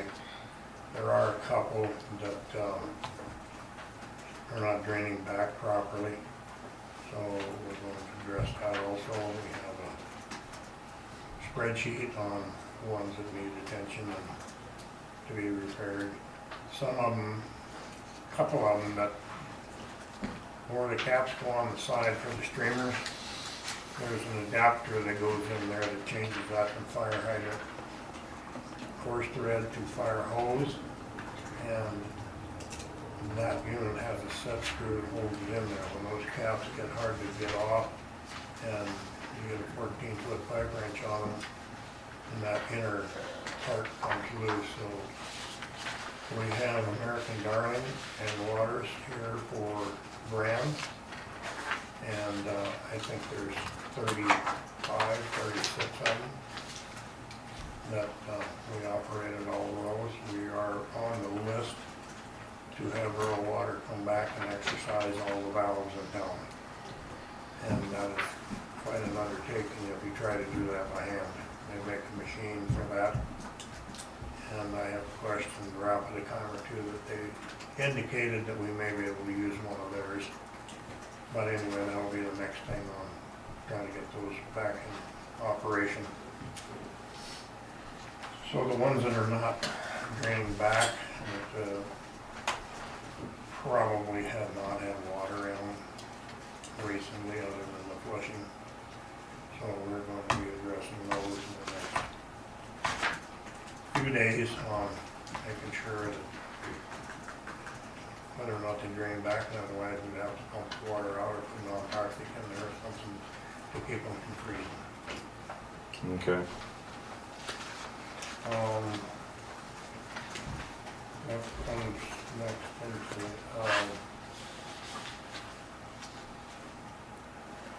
Talked about the street light on McDermott this last week. We're in the sewer. We actually had land applied, and it was quite expensive. The equipment and stuff was involved. We finally ended up renting a pump to finish the land application. Grab samples were done on it prior to pumping, and the equali was under 100, which is unheard of for that system. We've always been way above, so that was questionable about the land application. DNR on the previous application said we can't give you permission to pump, but go ahead and land apply, and we'll just fine you $500 and look the other way. So that's kind of the way it's been. So this time the samples turned out better than they ever had. So they gave us permission to land apply. And unfortunately, we were fueling the pumps every 2.5 hours. So the problem was at 2 o'clock in the morning when they ran out, why you had to reprime. So we were riding herd on them pretty hard, but unfortunately, some of the water jumped the drainage diversion ditch and got onto Hazelstrom's property. The point would be that the test showed it is land applicable, but she was quite upset. They had gotten a call from concerned citizens, and in turn called me. So I'm assuming there's going to be some repercussion out of it. I don't know. The last time, 2 years ago, when it got across on the property, it did not meet the specs before. We actually got fined, and the drainage ditch was put in to prevent that from happening again. However, in the last year, 2, 3, whatever, when the farming and whatever went on there, that ditch was not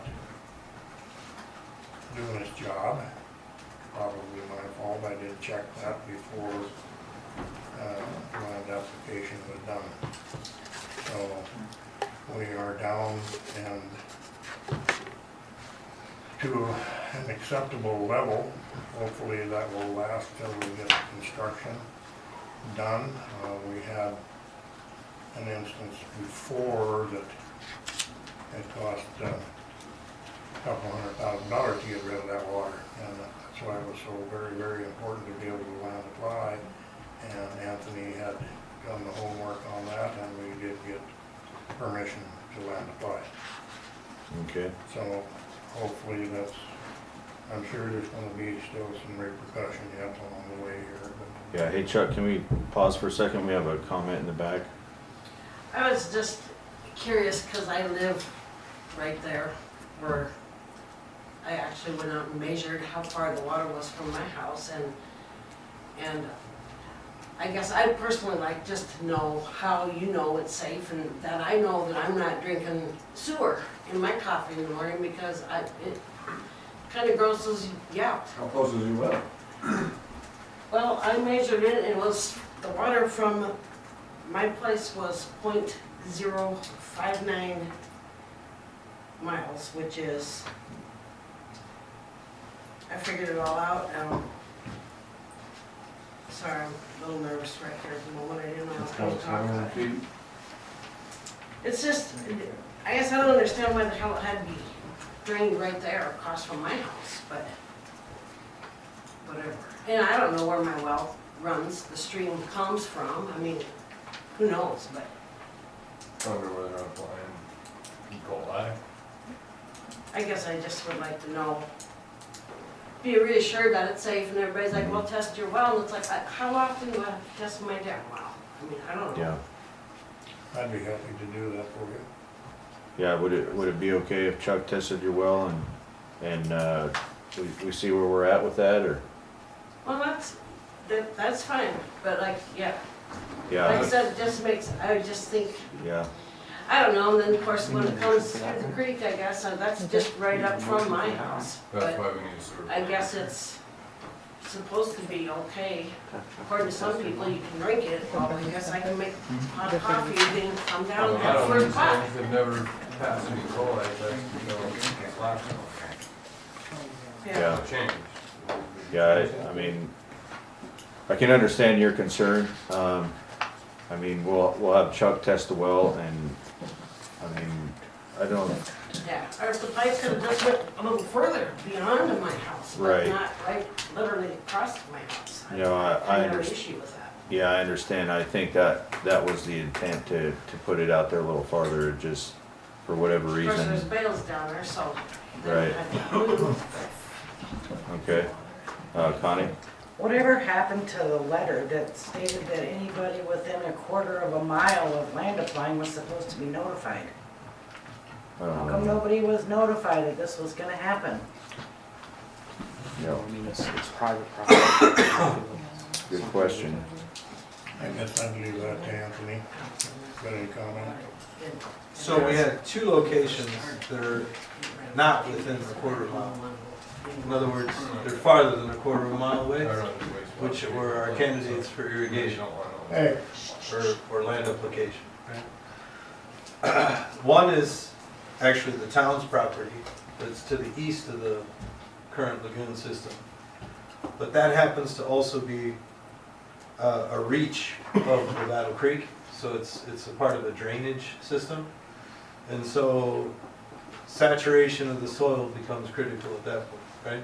We've been really dry up until the week that they irrigated, and all of a sudden we got, what, 3-4 tenths, right? And we got a couple tenths within 45 minutes. So it's sort of one of those situations where you had already saturated soils and then it rained on it. So that's the situation that he was referring to, where it had then traversed the fence line and gone into followed that drainage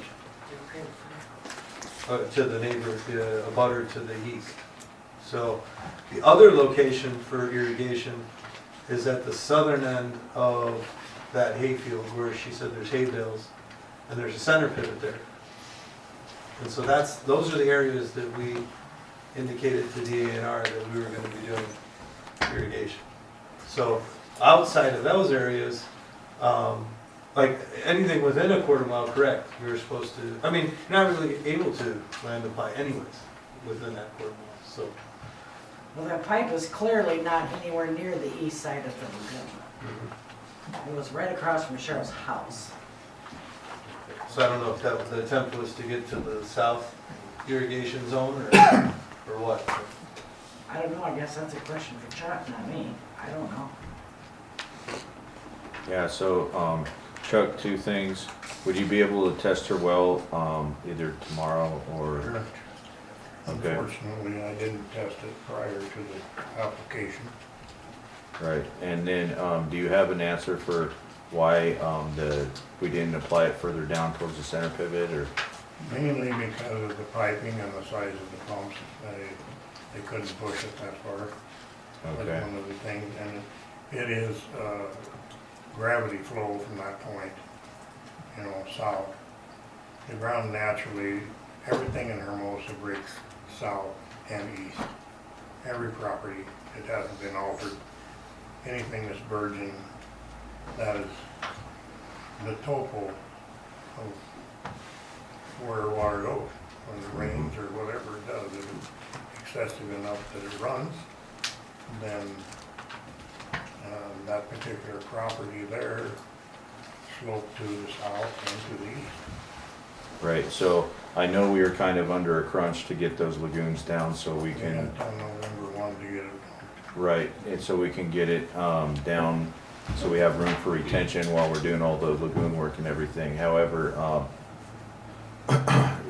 do we need to buy more pump, or more pipe and possibly a town pump so that we can avoid this situation in the future? Or with the treatment plant in there, that probably will not occur ever again. We've been fighting Right. it for 7, 8 years on the application, and Nagabowers wants the water. We had, during the time that we were hauling the water off, they were fairly upset to the fact that that amount of water was going somewhere else. In 1961, when the agreement was made with the Nagabowers area, that the waters that came from that lagoon was to be used for irrigation on their property. And that did not happen for many, many, many years. So now that we have water that is sufficient to irrigate their property, they want it. And they have also contacted DNR and filed an official complaint that the water went somewhere else and not on their property. Okay, is it okay if we proceed with testing your well starting tomorrow and see where we're at? I mean, I apologize that we weren't able to run it all the way out past there. I think doesn't sound like we're gonna have that same mode of land application once we get this treatment plant done, and we don't plan on having to land apply until the treatment plant, well, we don't plan to having to land apply until after the treatment plant is done, but then that'll be, I guess we'll have to figure out exactly what we're gonna do there. Yeah. It's gonna go into. Yeah, well, the idea is to discharge it into the creek, but if anybody wants that water, we can direct it different ways, I suppose. I can't speak for my brother and nephew that farm it, but I know that my dad is the one that says they want the water. Well, I mean, like he wants this time of year. I'm sorry, but I've told that water this time of year is not going to be there in the spring when you need the crops to grow, and that's the only time that they ever get it. And my nephews and my brother claim that they don't know nothing about all this land applying. It's just my dad that's 87 and pissed, and that's when they used to do it a long time ago, and I mean, whatever. But I told Dad, thanks a lot, you know. We've learned a lot since. Like, I like to drink sewer. And I have had my well checked prior years, just because of the fact that the lagoon is just literally right up the road from me. Okay. So, I mean, is that, is the current plan to have Chuck test your well, is that satisfactory to you at this point? well, that's fine. Or like I said, I can check it. I don't know how long it takes for stuff to seep in. I'm not a sewer, but they're like, Right. somebody told me, well, check it every couple of weeks. Well, it's not free, I don't think, to check, and why should I have to check it every few weeks? Or what Okay. morning am I gonna wake up and go, God, is this sewer or is it folders? Yep, Jerry? He wants me to say it. Okay. I guess you'd say this is just for the record. On October 31st, Cheryl called me and asked me if I would take a look. My name's Lil Vincent, and I'm Cheryl's neighbor. If I'd go out and take a look at that, and I'm the one that saw that the was running onto Linda Hasselstrom's place. And I called the renter, and so that's how the notification occurred. Well, as part of that, I also took a grab sample of what was coming out of that pipe. And about 4:30 this afternoon, I got the results of that test back. And the bacteria level there was 20 times the limit. How did we get one It was good test? 2,400, whatever those units are. 2,400 over 110. Over the 110 or 126 or whatever. And, you know, so there is reason why we have a valid concern for that land application. I don't understand, you know, how you can take water out of your primary cell and directly land apply it.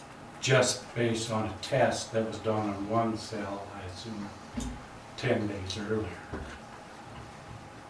I don't know if that's exactly how it works, but that's what it appeared how it was working. No, so that's a little inaccurate. So the test was taken out of the cell C, which is the secondary cell.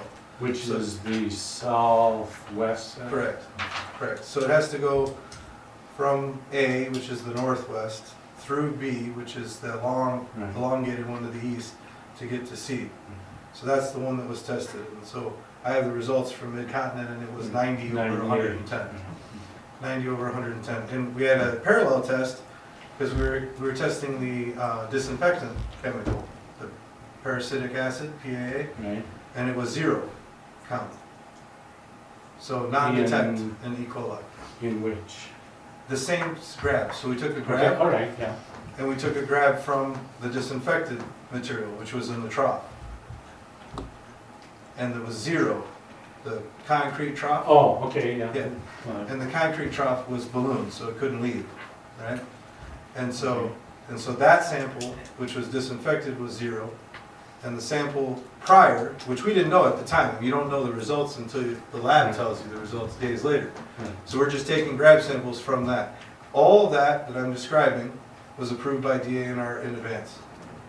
Right? So even the fact that we're filling that trough up with a certain volume of water and then we're dumping that on the hayfield, that's all approved. To get a sample, that's allowed. Okay. You can't proceed until the results come up, right? And so that's how we came to the point of, okay, from the third cell, right? You can land apply without the application of PAA because it's under the 110. Right. I understand that. So then everything that was land applied was taken only out of cell C? Correct. I think you better go down and make. I know it for a fact. And I have photographic evidence. Now I've got photographic evidence that that's not the case. Real Well, quick, Jerry. so here's the problem. If you're pumping from a certain cell, all the pipe work is there. Right. So you're putting, there's pipe work going to the trough, there's a Y, and then it goes to the irrigation, right? So how is it coming from A, which is the north cell? Going through the pipes. It has to travel through the entire lagoon system. That's right.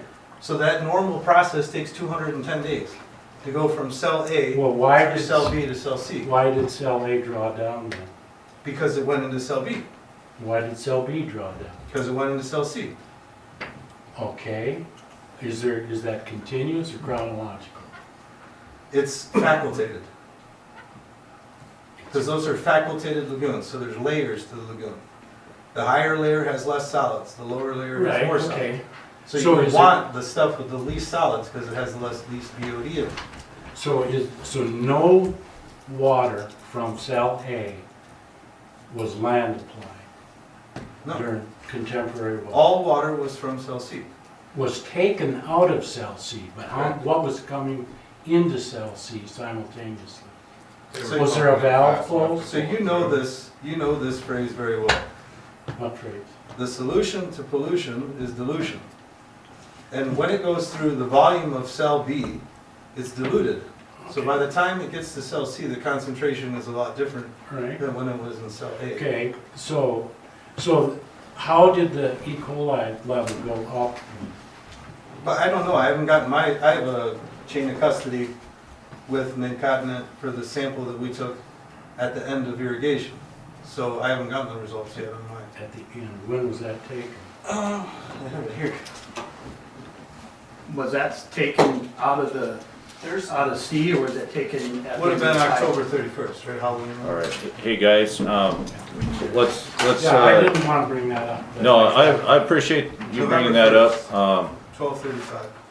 So, Jerry, I see you, but Aaron had his hand up a while back. Did you Yeah, have a I comment, think Aaron? we should, given if the concentrations were that high, probably one test may not be enough. Maybe we should have Anthony go over there, Right. take a test, and then hit it again. If you think that'd be But we're reasonable, done, Anthony. he's to- done land appliance. Yeah.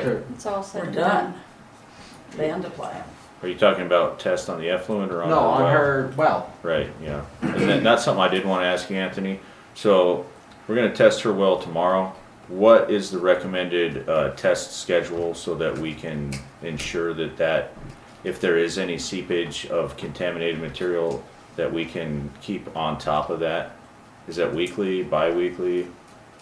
Hard to say. Well, so her well is I'm assuming her well is close to her house, and her well is a quarter mile from the lagoons. And so the lagoons seep 1/8 of an inch to 1/16 of an inch every day into the groundwater, naturally. And so it's hard for us to be scientific about the sources of the contamination or the causes or what have you, because you have multiple things happening, right? You also have the Battle Creek, right? So, you know, for me to, I mean, obviously, the testing that would say, is it safe to drink or not?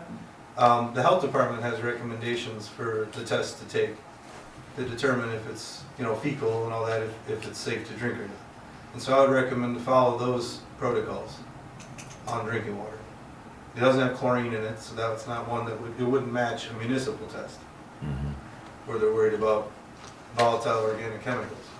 Right. So that's, you know, I can print that out and give it to Chuck, and he can use that procedure to test wells.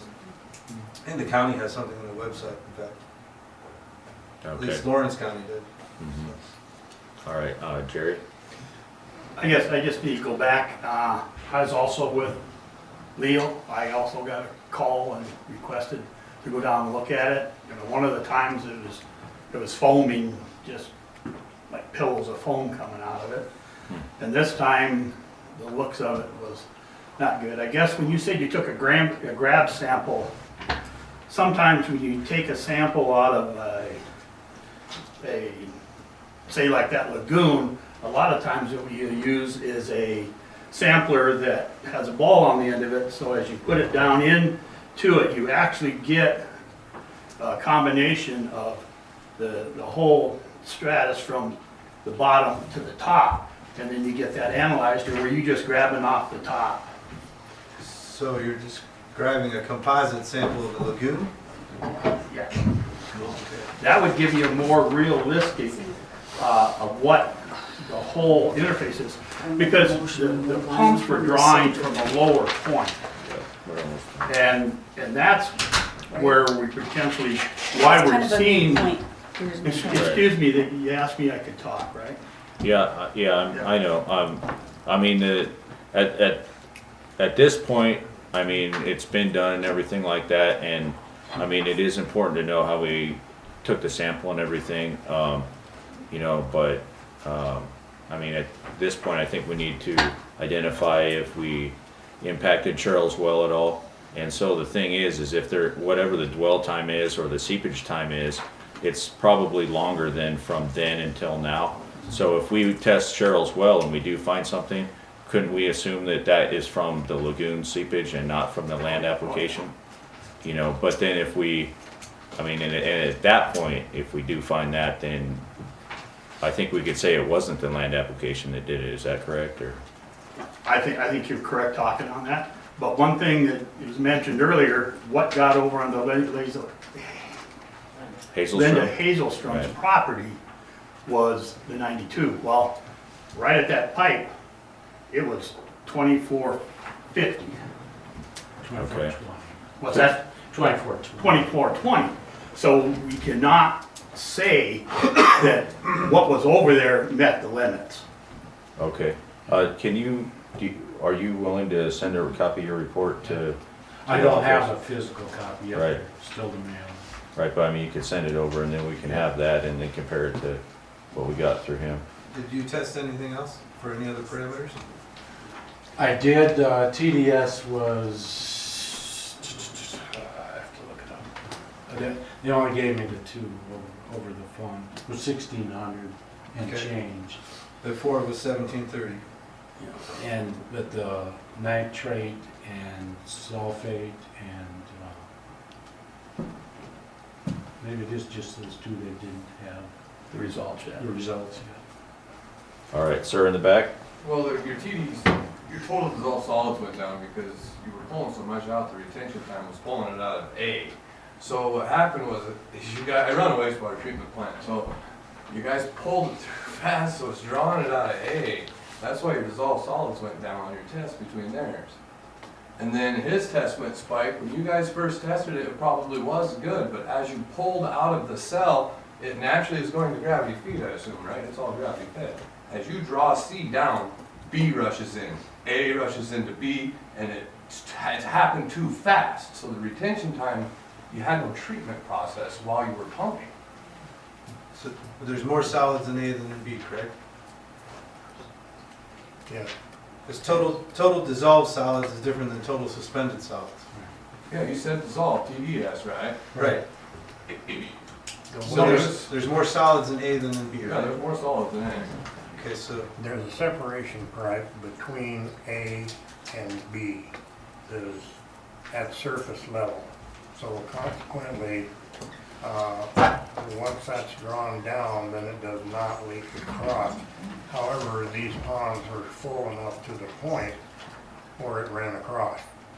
But these are clarifying ponds. A catches all the solids just like a septic tank would. Then it overflows into B through piping that has a separation point so that it comes off of the top of A, and the same thing from B to C. do you know? That's why you're. So hold on. So because you're not familiar with our lagoons, I don't know if you're familiar with your treatment system. That's fine. But in our lagoons, do you know that the difference between our low level, which we never went below, and our operating level is less than a foot? Yeah, I understand that. So what's the Well, volume? as you induce pumping, how many gallons per minute? 0.63 acres. What's the How volume? many gallons per minute were you pumping I out? think we need to. But that's it. That's all you got. I know, but that's what I'm saying, is you draw C down so fast that B and A overflow. Yeah. Hey, There's zero retention time. You guys pumped straight shit on your land. Yeah, I appreciate the discussion and everything, and sir, if you'd like to submit a letter to the town stating your position, we would, Accidents happen, but stand up and own them, guys. Where do you work? Doesn't matter where I work. alrighty, so right now we have, Chuck's gonna test her well tomorrow, and then depending on the results from that, if it's negative for E. coli, then what, should we test what, weekly, Anthony? Bi-weekly, something like that?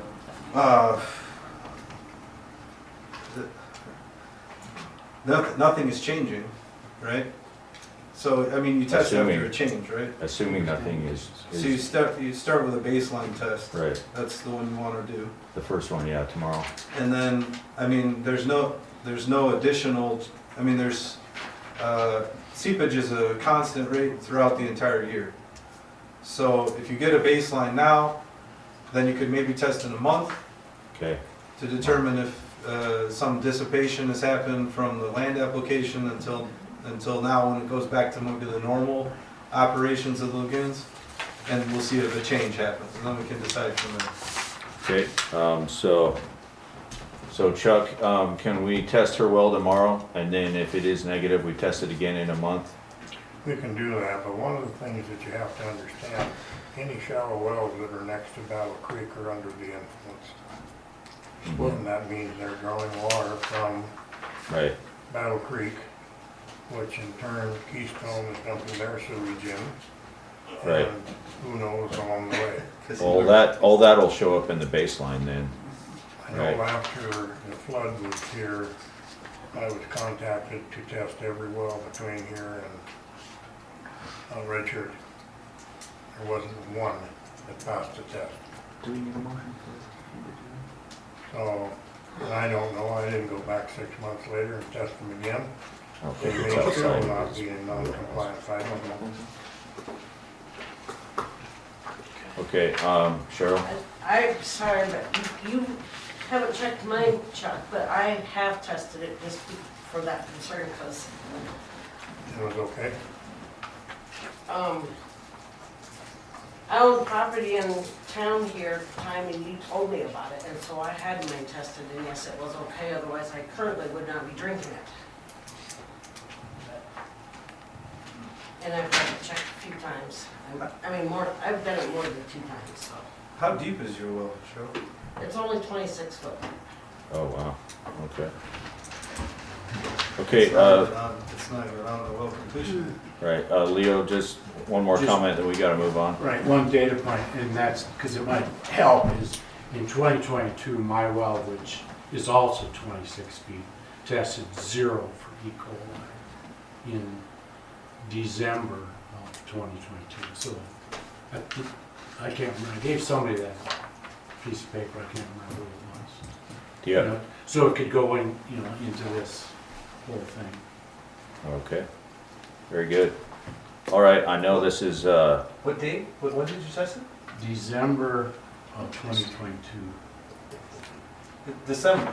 yeah. So how could you have E. coli? When the window for E. coli testing No. stops in I October. said it was 0. yeah, he said it was 0. Right, of course it would be. E. coli doesn't live in the winter. Oh, okay. Well, I mean, this is all something we can Well test. take care of at another time, but, I think for now, we have a plan of action to test Cheryl's well, so. Chuck, do you have any comments or discussion for the open work orders? We took care of 2 or 3 of them, we still have a few of them. Okay. We're just a little busy, Yeah, and now the fires. Cheryl, do you want to be notified before he gets there? No, that's fine. I don't know if you take it from outside hydrant or if you got to take No. it from inside the house. I don't know. They won't pass on an outside hydrant.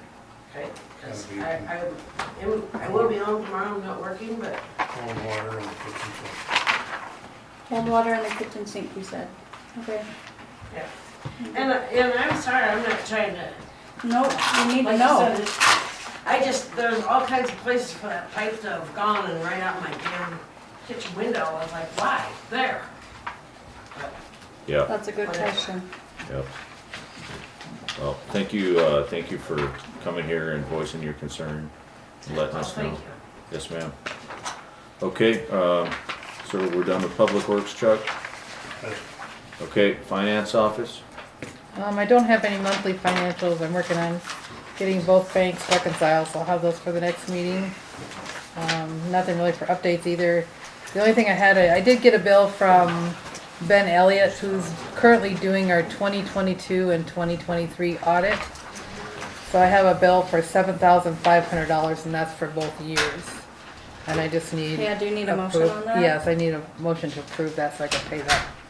I make a motion to approve the payment of $56.25 for you to hold it until you've received And the then I'll hold the audit 1875. draft. Yep. Okay, you have a second? Second. Okay. Yeah, it's 2 drafts.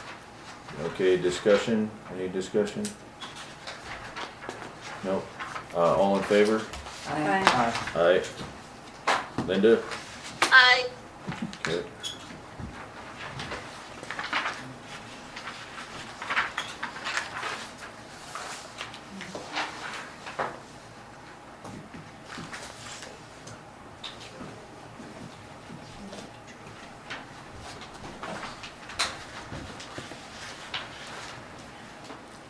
Gravel on Tower Road is still pending, you said.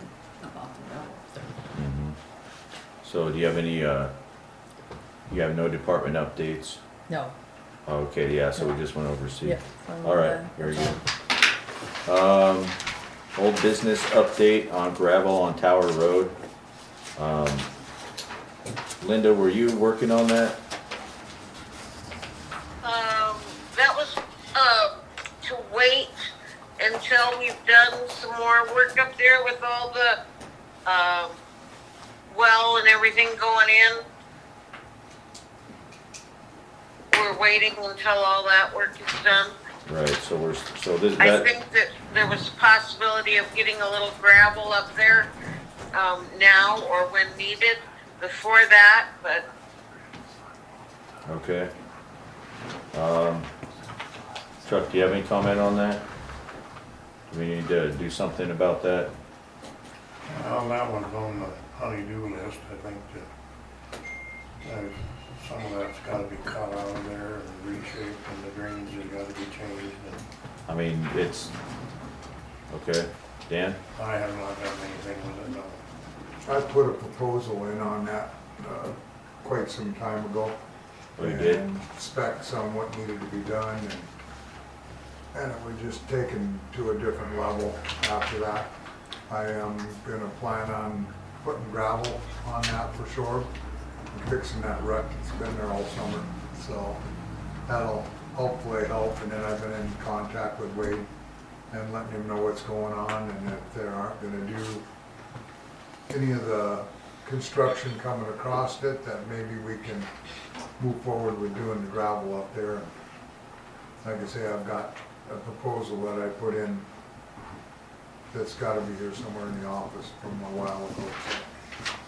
Okay, So he's aware of it, and I've let him know we're gonna fix the road, and I'd keep him in touch as we know more about the well project and what we're gonna do on that, and he was satisfied with that. okay.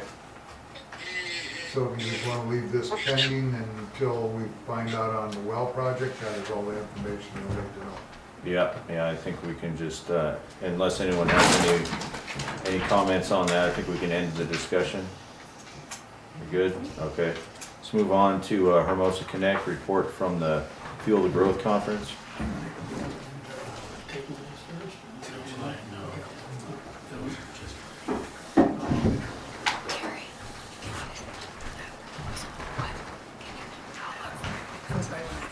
Well, thank you for letting me present. Going to that course was very beneficial. It definitely was different than last year. This year is accredited class. They were a little bit more structured on their things because there's certain things that they had to cover for the international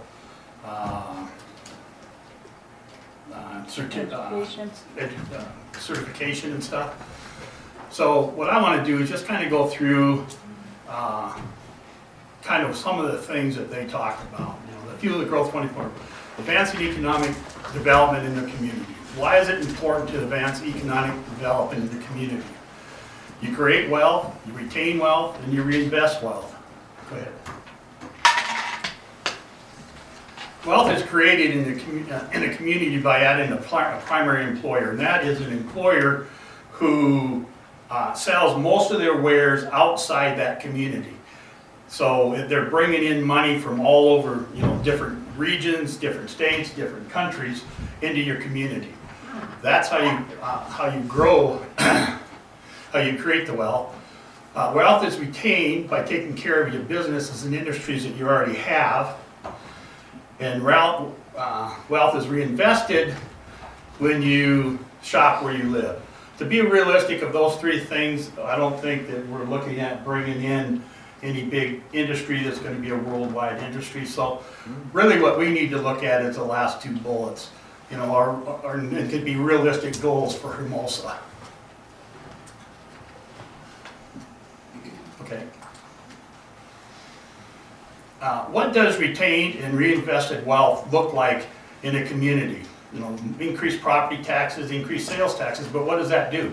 We know that Dan is doing a really good job keeping our streets up in good repair, using the asphalt, using the gravel. I mean, he's doing an excellent job. But if we get enough growth in the community, Then we can look at sections, and like you talked about, roads that go to the schools, there's grants for that. But, we can, in the long run, you can look at, you get paved roads, you get sidewalks, curbs and gutters. I know law enforcement, it's like we mentioned earlier, the county is stepping up pretty good, but I know that there's people in the community that would like to see their own law enforcement. Emergency services, better utilities, and park and recreational facilities. If we don't retain and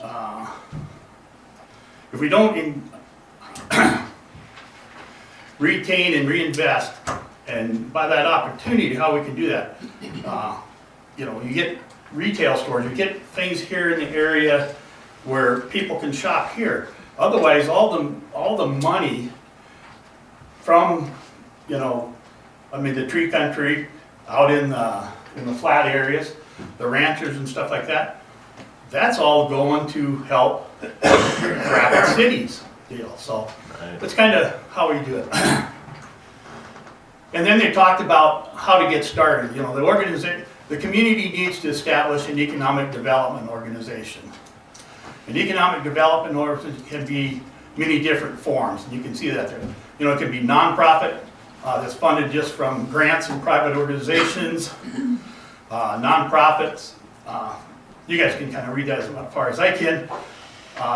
And like in Rapid City, Fuel the Growth, there was actually 3, the chamber and 2 other nonprofit organizations joined together to make the Elevate Rapid City.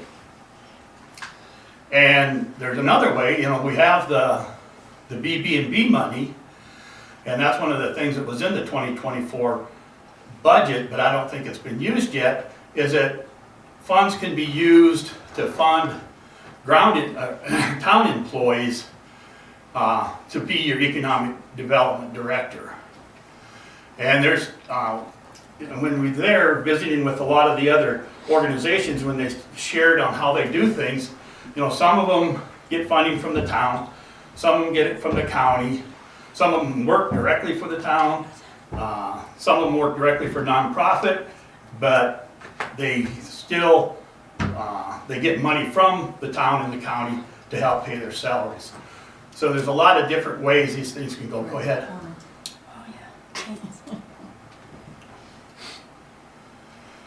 And here it is. How does Hermosa and the surrounding area, what we call 57744, look?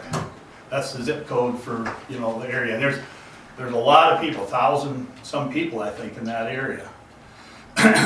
Mailing addresses anyway.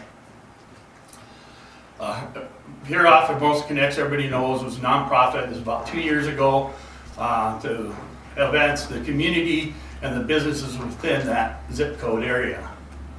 This last summer, Hermosa Area Growth and Development, Inc. was established as a nonprofit funded by grants and private donations.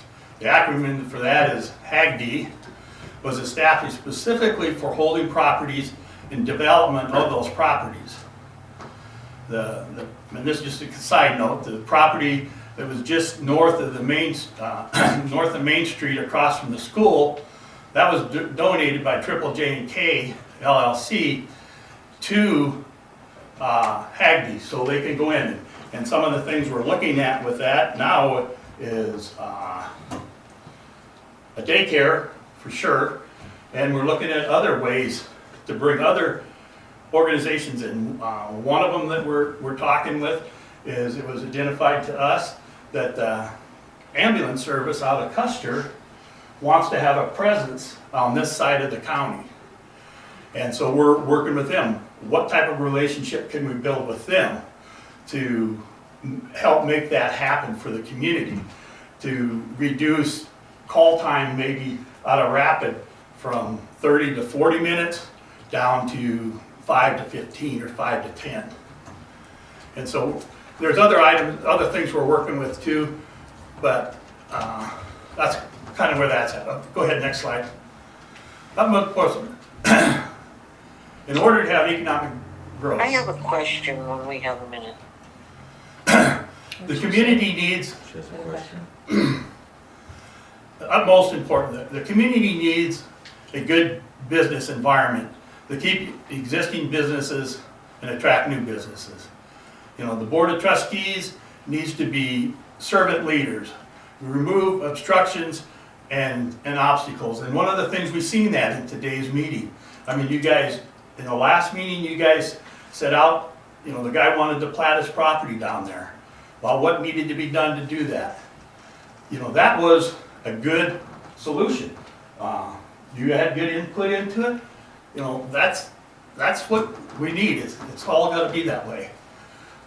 And again, you know, based upon last year's class that we went to, some of the students from there, you know, they went out and did some of the things that was recommended there. Go out and look at what is the needs of the 57744.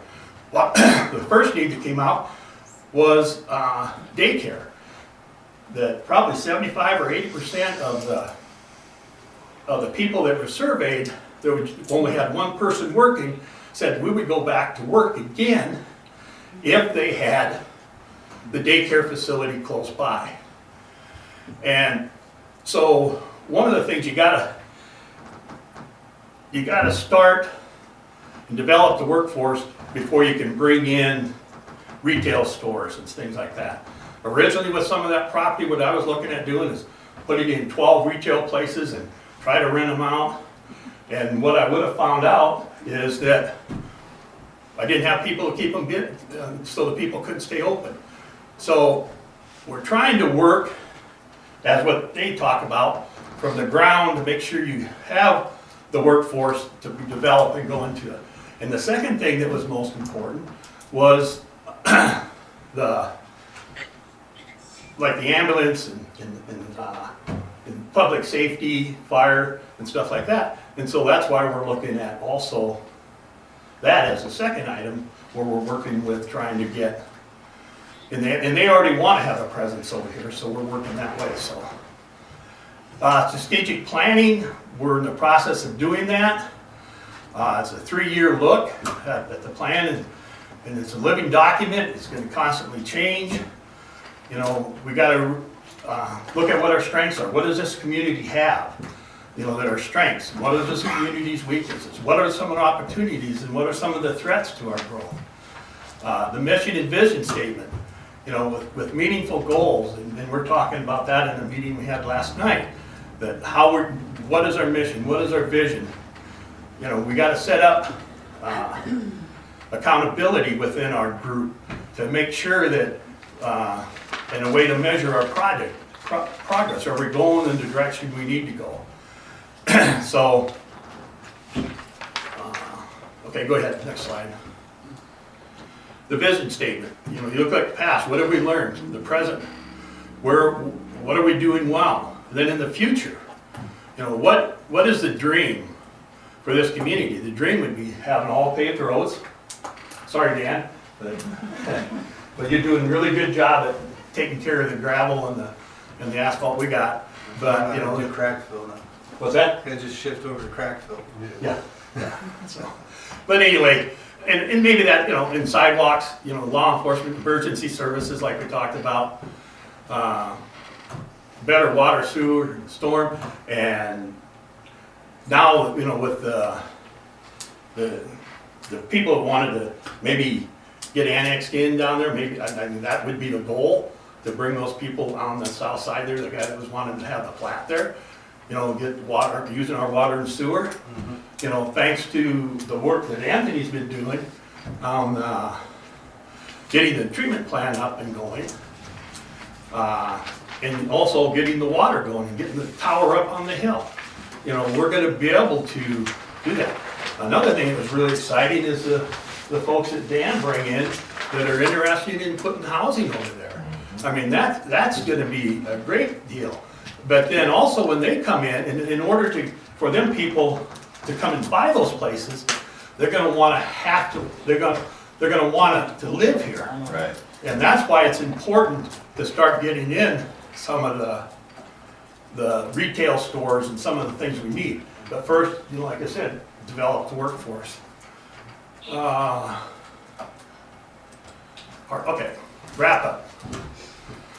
With unlimited funds, and this is pretty much what all the other EDO people were saying, is that you gotta have teamwork, partnering, and collaboration is needed for success.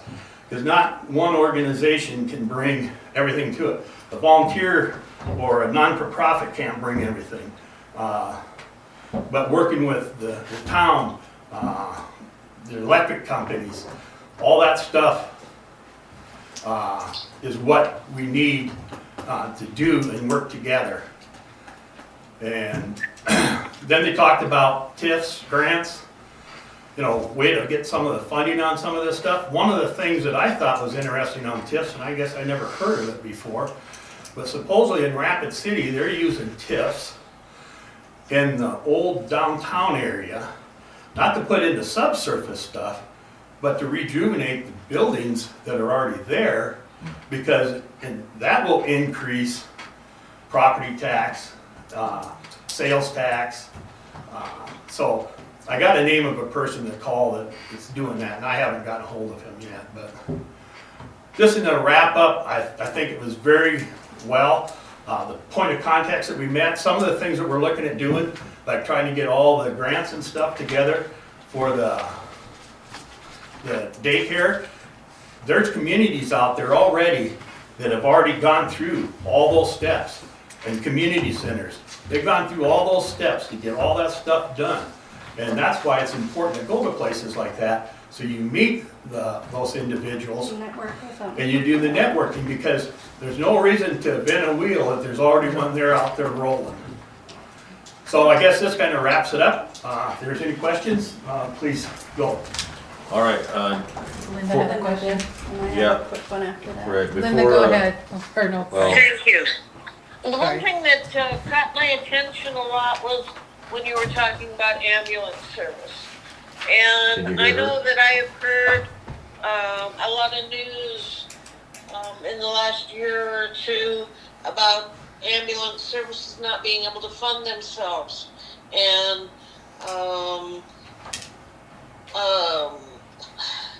how difficult it is to keep one, how difficult it is to fund one. So I guess my question is, when Custer says they want to be here, on whose dollar is that? Is that something that the town is going to have to provide funding for, as many towns do?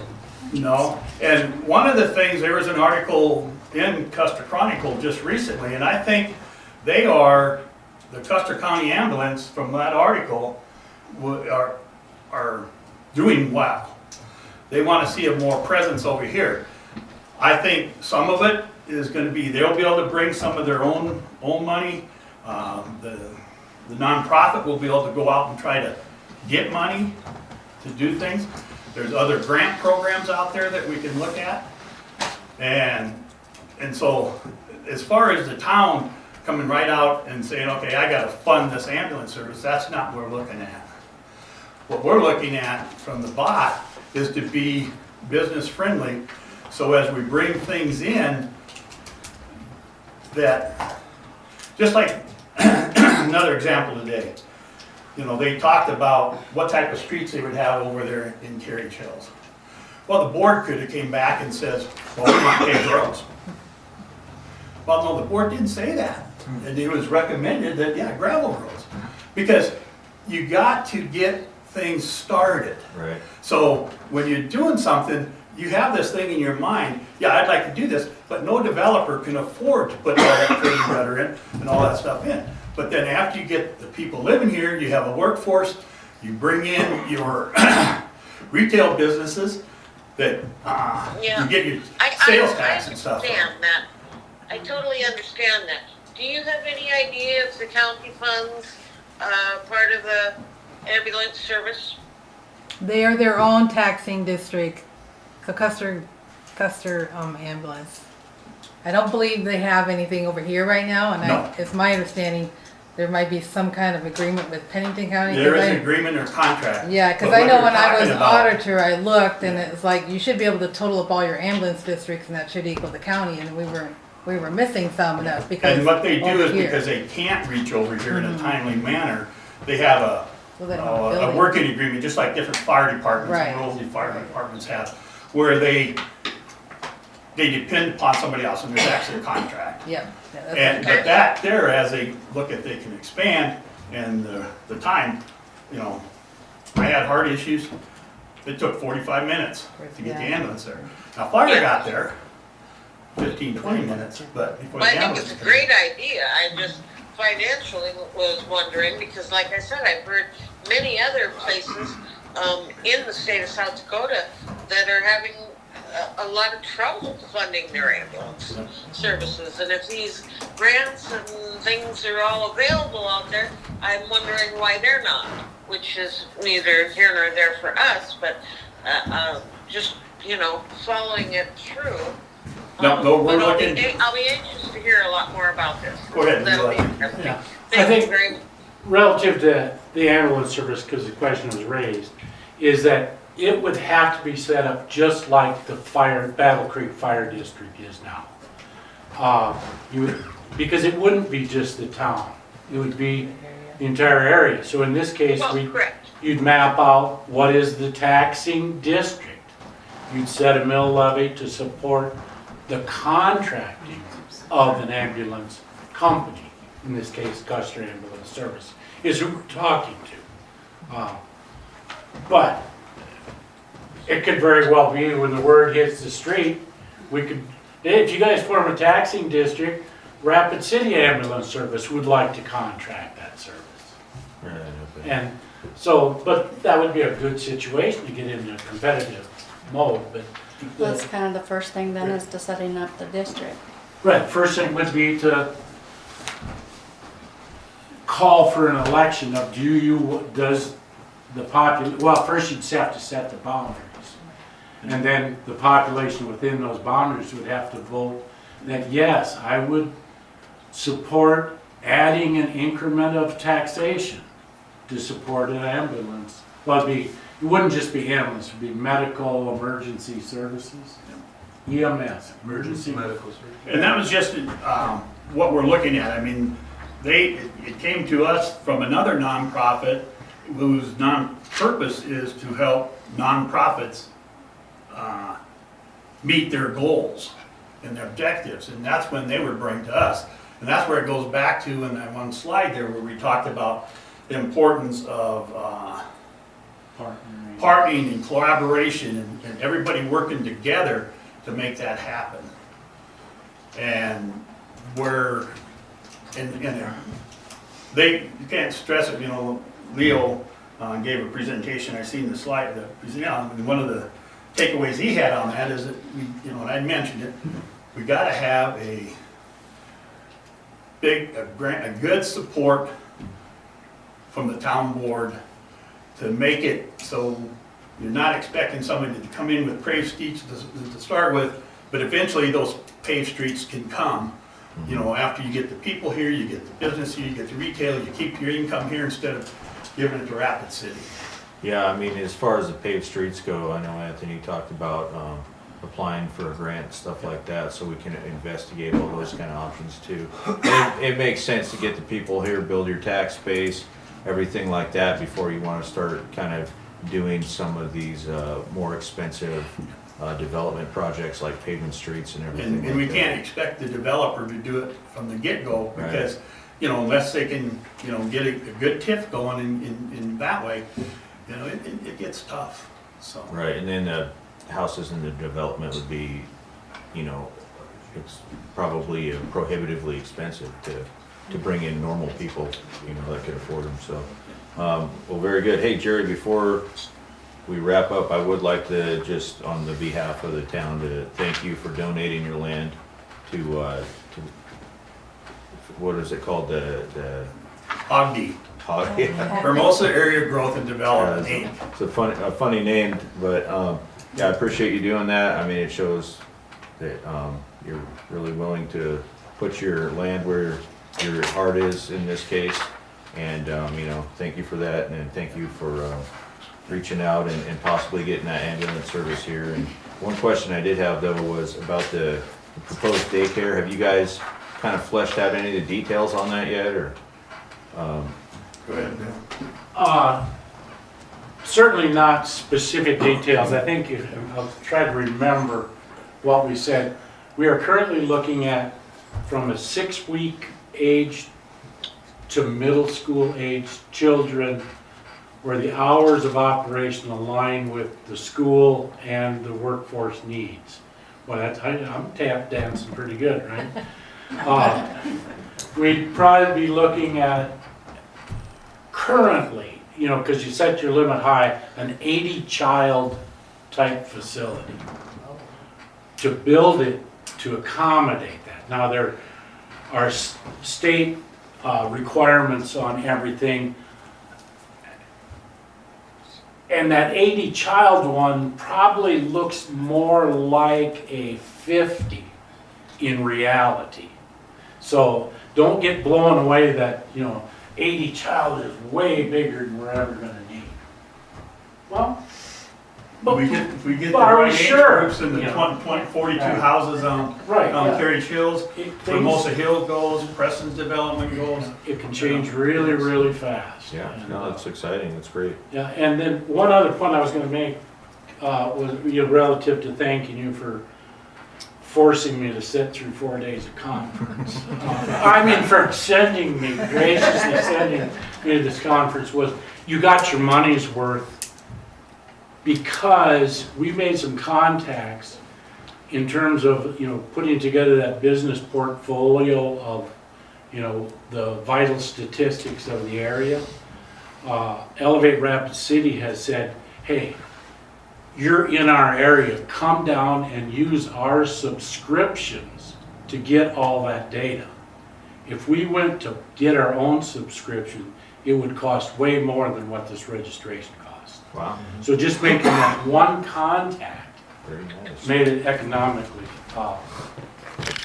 great. And we made a bunch of other contacts on top of that. In fact, I tied in with a daycare specialist that's her job at Elevate Rapid City. And they have said, you know, really it would make sense for us to wrap our arms around Hermosa. So it was worth it. Thank you. Yeah, that's great, Shannon. Yeah. I just would like to say I think it's a great idea to go with more of a care center in one location than, you know, when we used to only have like 3 daycares, and it's like, well, call each one and they're on a waiting list for days and days, you know. And my other question was, is there any funding or grants available through like a YMCA program that will offer you like after school funds? Yeah, I mean, the funding, granting opportunities, I won't say they're limitless, but they're very numerous.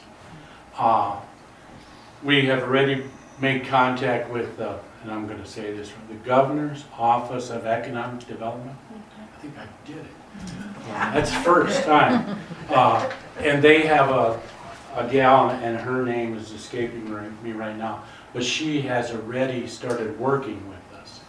And one of the things, and I think this was in that little town booklet thing, that we are way ahead of most towns trying to build daycares because we have land.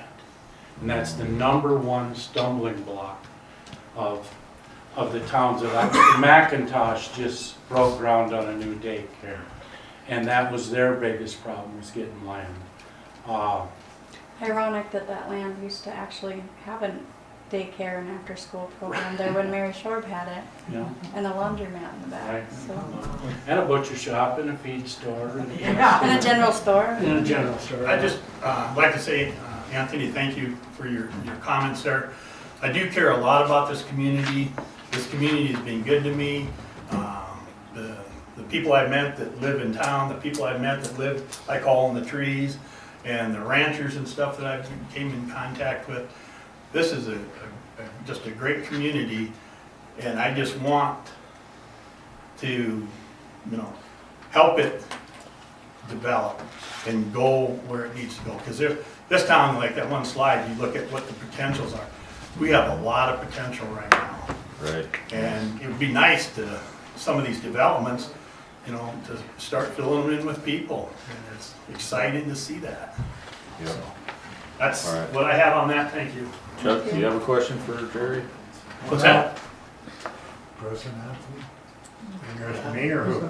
Yeah, you, Chuck. Okay. So one of the things I wanted to point out, you know, this development and one thing or another, that you still have to look at infrastructure.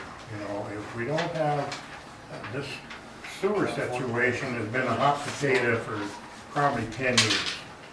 I'm going on just about 50 years now of working with the town and putting their fires out.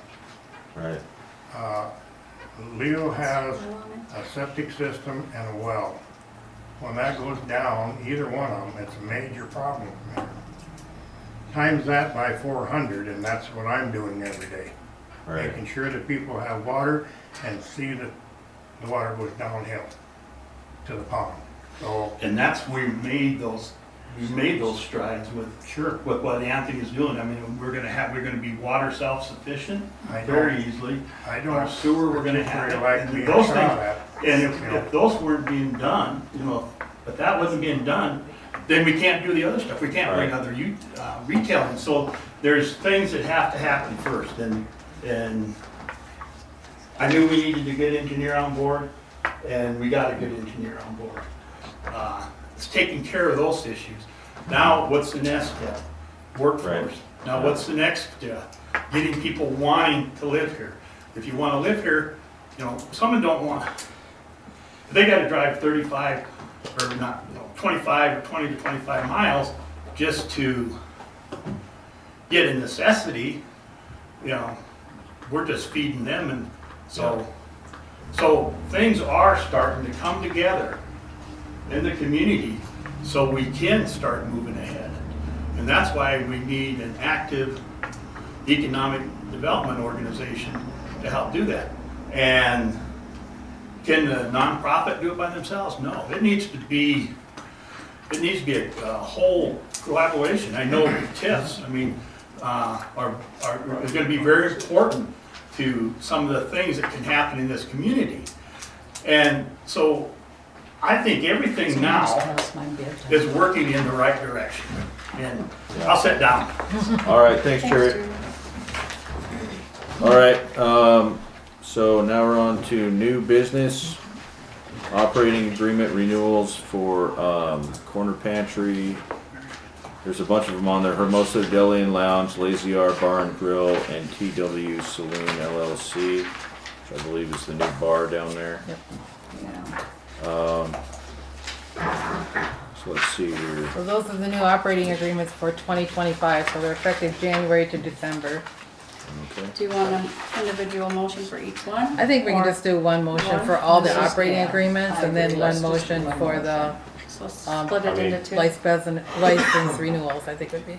Yeah, I would agree with that unless anybody has any objections to doing a kind of a bulk approval on that, if anyone has any issues with any of these entities here. Is everybody okay with moving forward? Yeah. Is there any comments from the public on this? As far as just doing a blanket approval of the licenses for the entities we just mentioned? All right, so I'll entertain that motion to approve all the operating agreements for next year. I'll make that motion. Okay, Aaron, do we have a second? I'll second. I'll second that. Oh, I think Shannon beat you, Linda. We'll let Linda have it. She's You been wanna pretty have quiet Linda? already. Okay, We want to make sure she's still awake. yeah. Okay, any discussion? Nope. All right, all in favor? Aye. Okay, Aye. Okay, motion carries. On to new business B, uniform alcoholic beverage license renewal. Same deal, does anybody have any issues? And I'll read out the entities here. Corner Pantry, Hermosa Deli and Lounge, Lazy R Bar and Grill, TW Saloon. I think we could do, Is that renewal for the 2025? Yes, they're January to December of next year. okay, so I'll this make is, that motion. okay. Well, let's see if there's anybody that has any objections to doing a blanket motion on there. Anybody? Nope. Okay. Okay, Linda, you wanna make that motion? Yes, please. Okay. I'll second. Aaron seconds. Discussion. Okay, all in favor? Aye. Aye. Okay, motion carries. Approval of media policy for town and appointment of media spokesperson. Is there a, item in the packet here? Yeah, there's There is. one that they sent. That'd be- It's the very last page, Oh, 14C. oh, wow. So this was a recommendation from the insurance company when they came and did the review, that we designate somebody that specifically talks to the media. Okay. What'd you decide about taking that? I mean, I guess I could do it if y'all think I should. I would like to make a motion that Cal becomes that person. I'll second that. Okay, Appoint Cal. all right. Is there an amount of time you wanna put on there to appoint him? You wanna just do a yearly appointment for a period of a year? Yeah. Are you okay with that, Linda? Um, How do you wanna do it? I would just say, maybe that's one of those things that should be, appointed at the first July meeting like we do all the others. With the Okay. attorney and engineer and whatnot? So So to until approve July. until Until next. July of next year. Yeah. Yeah, Okay. Okay, so the motion on the floor is to, appoint me as the media spokesperson until July. Okay, 2025. and then do we also wanna add to the motion to approve the policy as well? Do that all Using in one thing? the form presented? Yeah. are you asking me? Are you okay with that, Linda? Yeah, I'm fine, Yeah, we had a sample policy given to us, so I was gonna use that. okay. That's fine. Okay, Do we have a second? I second it. Okay. Yeah, we have, Wait, we're doing them both as one motion? yeah, yeah. Appointing and. Are you we okay should with split that? up. To appoint Cal Yeah. until July I think we Yes, should 25, split that up. you do? using the presented form. One to appoint you and then one for this. Okay. Well, let's rescind that So- amendment then. I mean, I guess it wasn't Rescind voted that on motion? anyways. Okay, so a new motion. So we're gonna do one motion for appointment and then Aaron will make a motion to accept the policy, Linda. Okay, So I second So you second Linda's the, motion to appoint Cal as our media person until July of 2025. okay, I second that. She already did. Oh, Didn't you? well, Third minute. Kramer and myself. okay, any discussion on that one? Okay, don't see any, all in favor? Aye. aye. Okay, motion carries.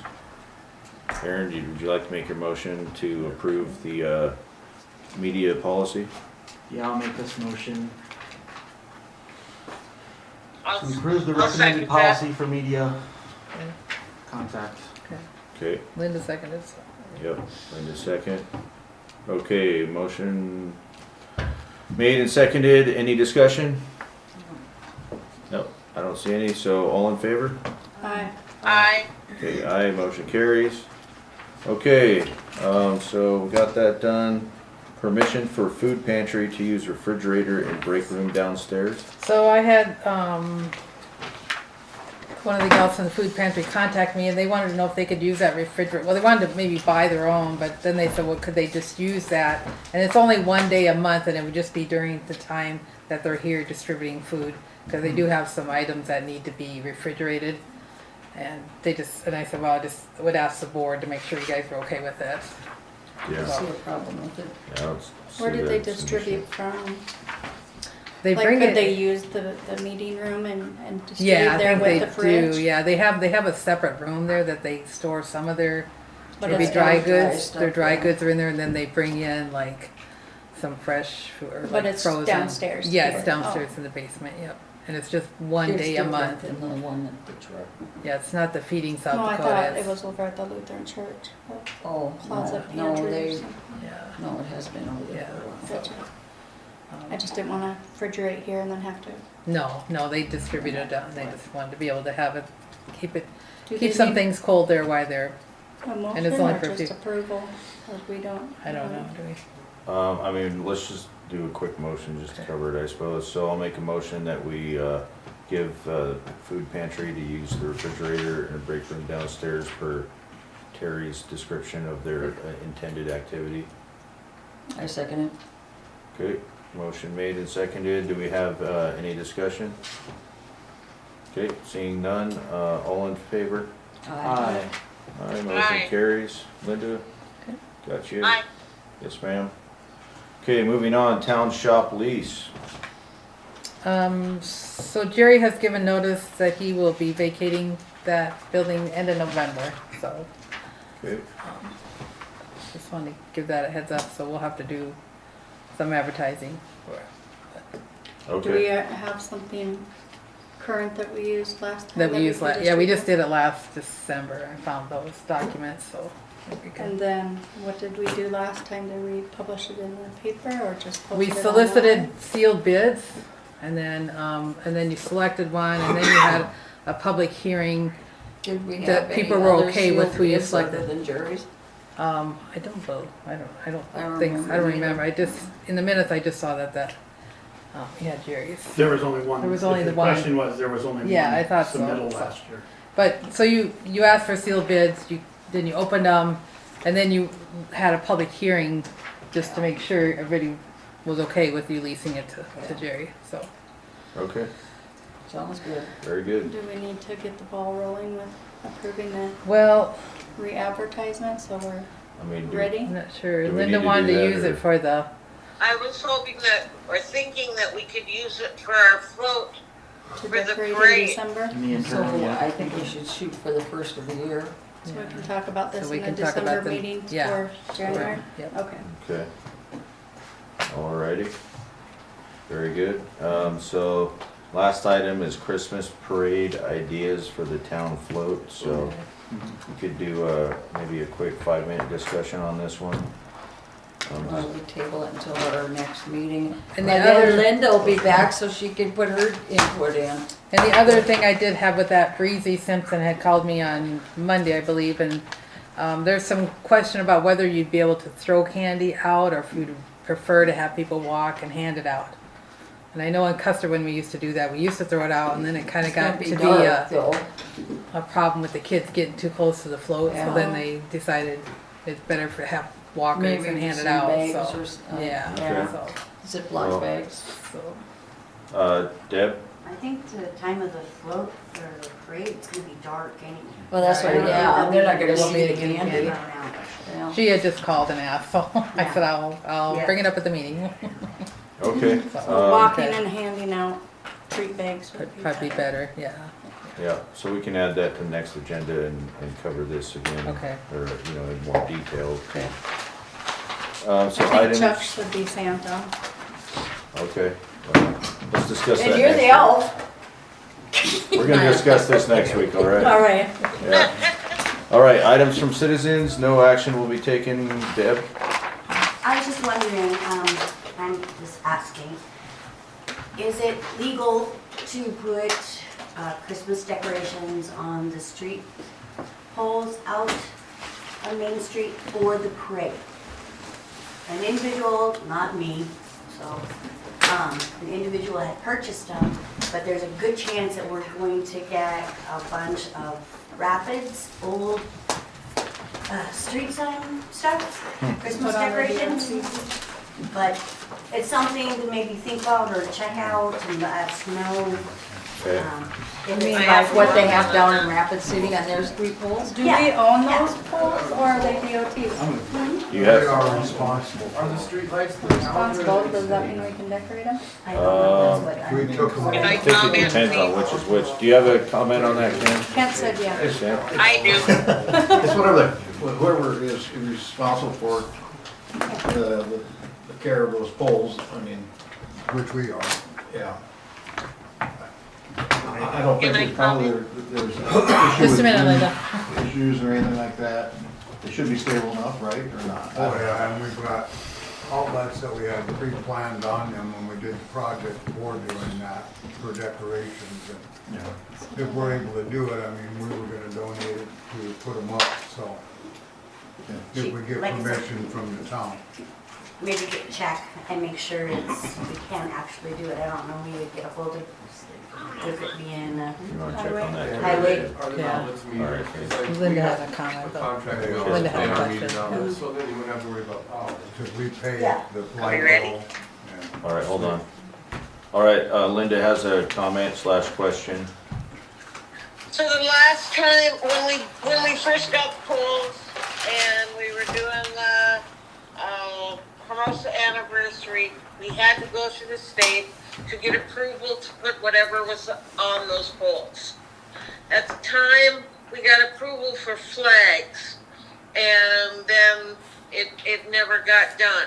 So I believe, however, I believe that they have to be contacted, and there's a form that we have to fill out, and it takes a short amount of time to do that. So if, Terry, would you please call Yep, I can, DOT? I'll call it. Bruce? Because it's state. Call who? Bruce is his name. Who's that? Bruce?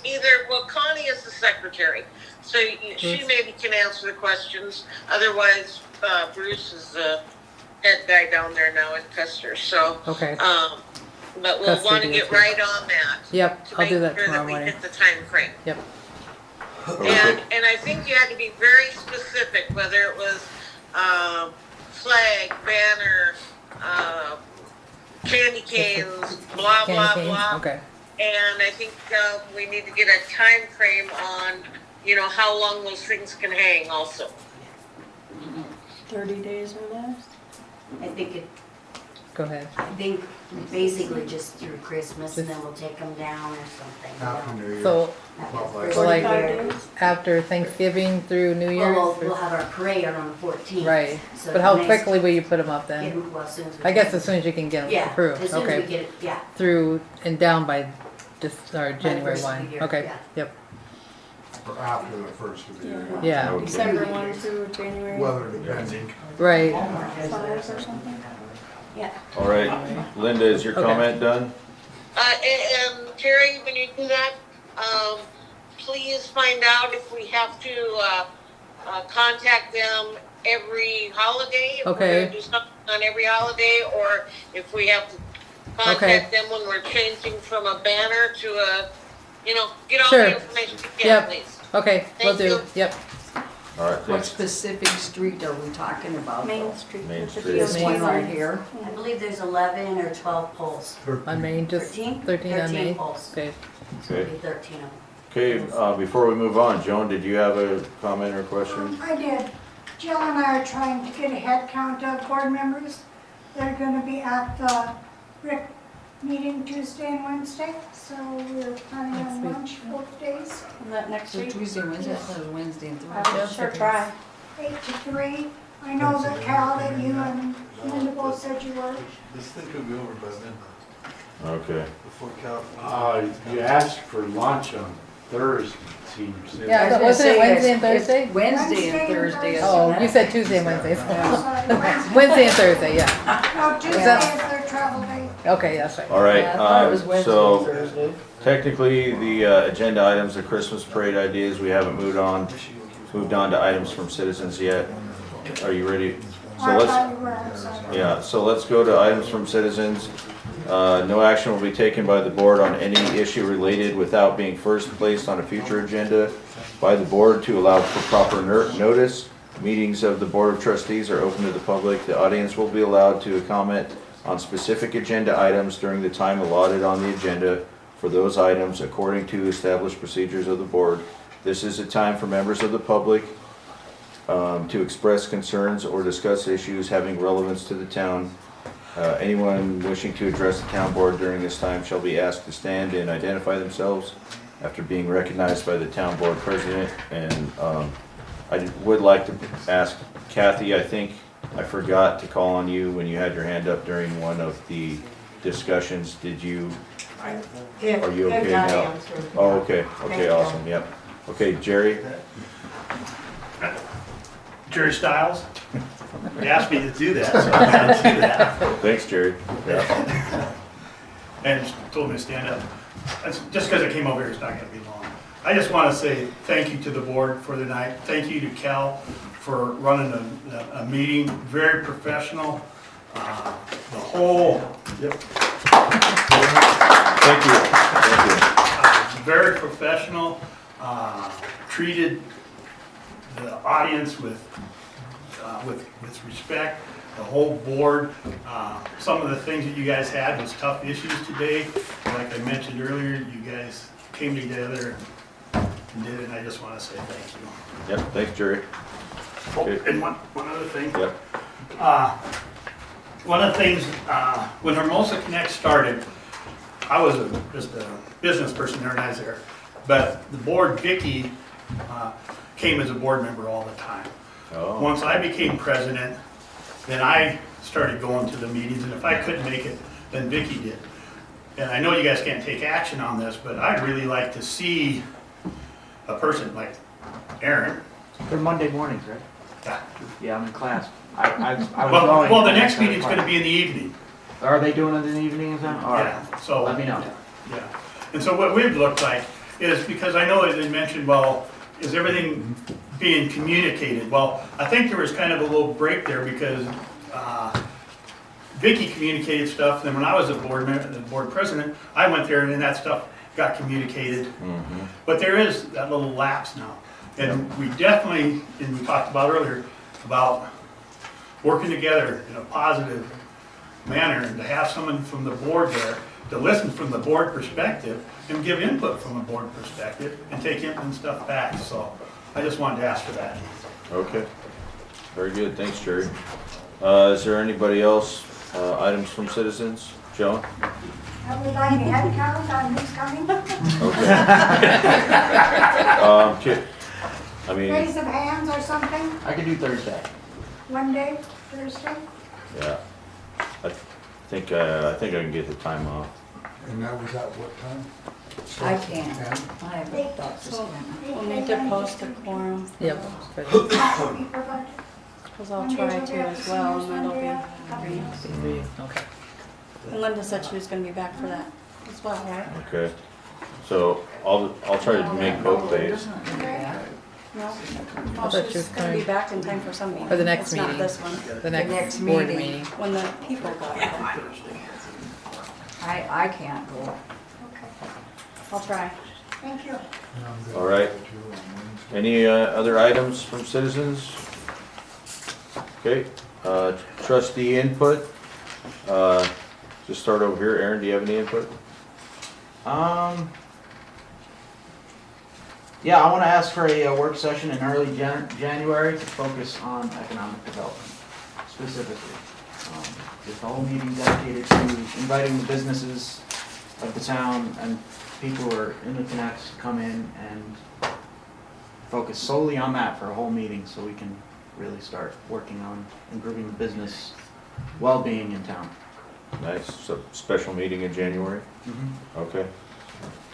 You got that, Terry? Yep. Awesome.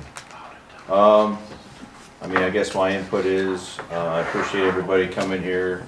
Appreciate the great meeting and the lively discussion, and that we were able to do that and then reel it back a little bit and get on and get what we needed to have done. Just want to say I appreciate Dan for doing the streets. Appreciate Chuck for doing all his public works and everything. Appreciate Jerry for donating that land and spearheading and getting this economic development stuff going, and Leo too. I know you guys are working on that. Thanks again to Connie for her cat trapping program and everything like that. And I hope we can get that sewer thing kind of figured out and get everybody taken care of there. And I'd like also to thank Anthony for all his work and staying here late, and then he has to drive home to Nisland, I think. No. After this. Okay, good. Anyways, that's my input. Donna, do you have any? I don't have nothing. Okay, Shanna? I'd like to repeat everything you said, so it's really great. Okay, you're welcome to then. And also that land application stuff, I Yeah. tried to take some notes on it and hopefully get it figured out, taken care of. That's I important want to to me. have something to say. You know, everybody thinks the public works guy's job is from 8 to 5. Well, they were up at 2:30 in the morning putting gas in that pump so it could continue to be pumping so that we could meet our deadline. And consequently, there was some issues, but hopefully they aren't that serious. Yep, well, And hopefully it's the last time we have to do it. yep, I hope so I too. look forward to that. All right, so I don't believe we need an executive session. So, Thanks. You don't What's wanna that? talk about Linda? Linda. About Linda? okay, so, She has input. I do have some input. oh, I see. All right, sorry, I didn't see you there. Well, that's good, I'm glad.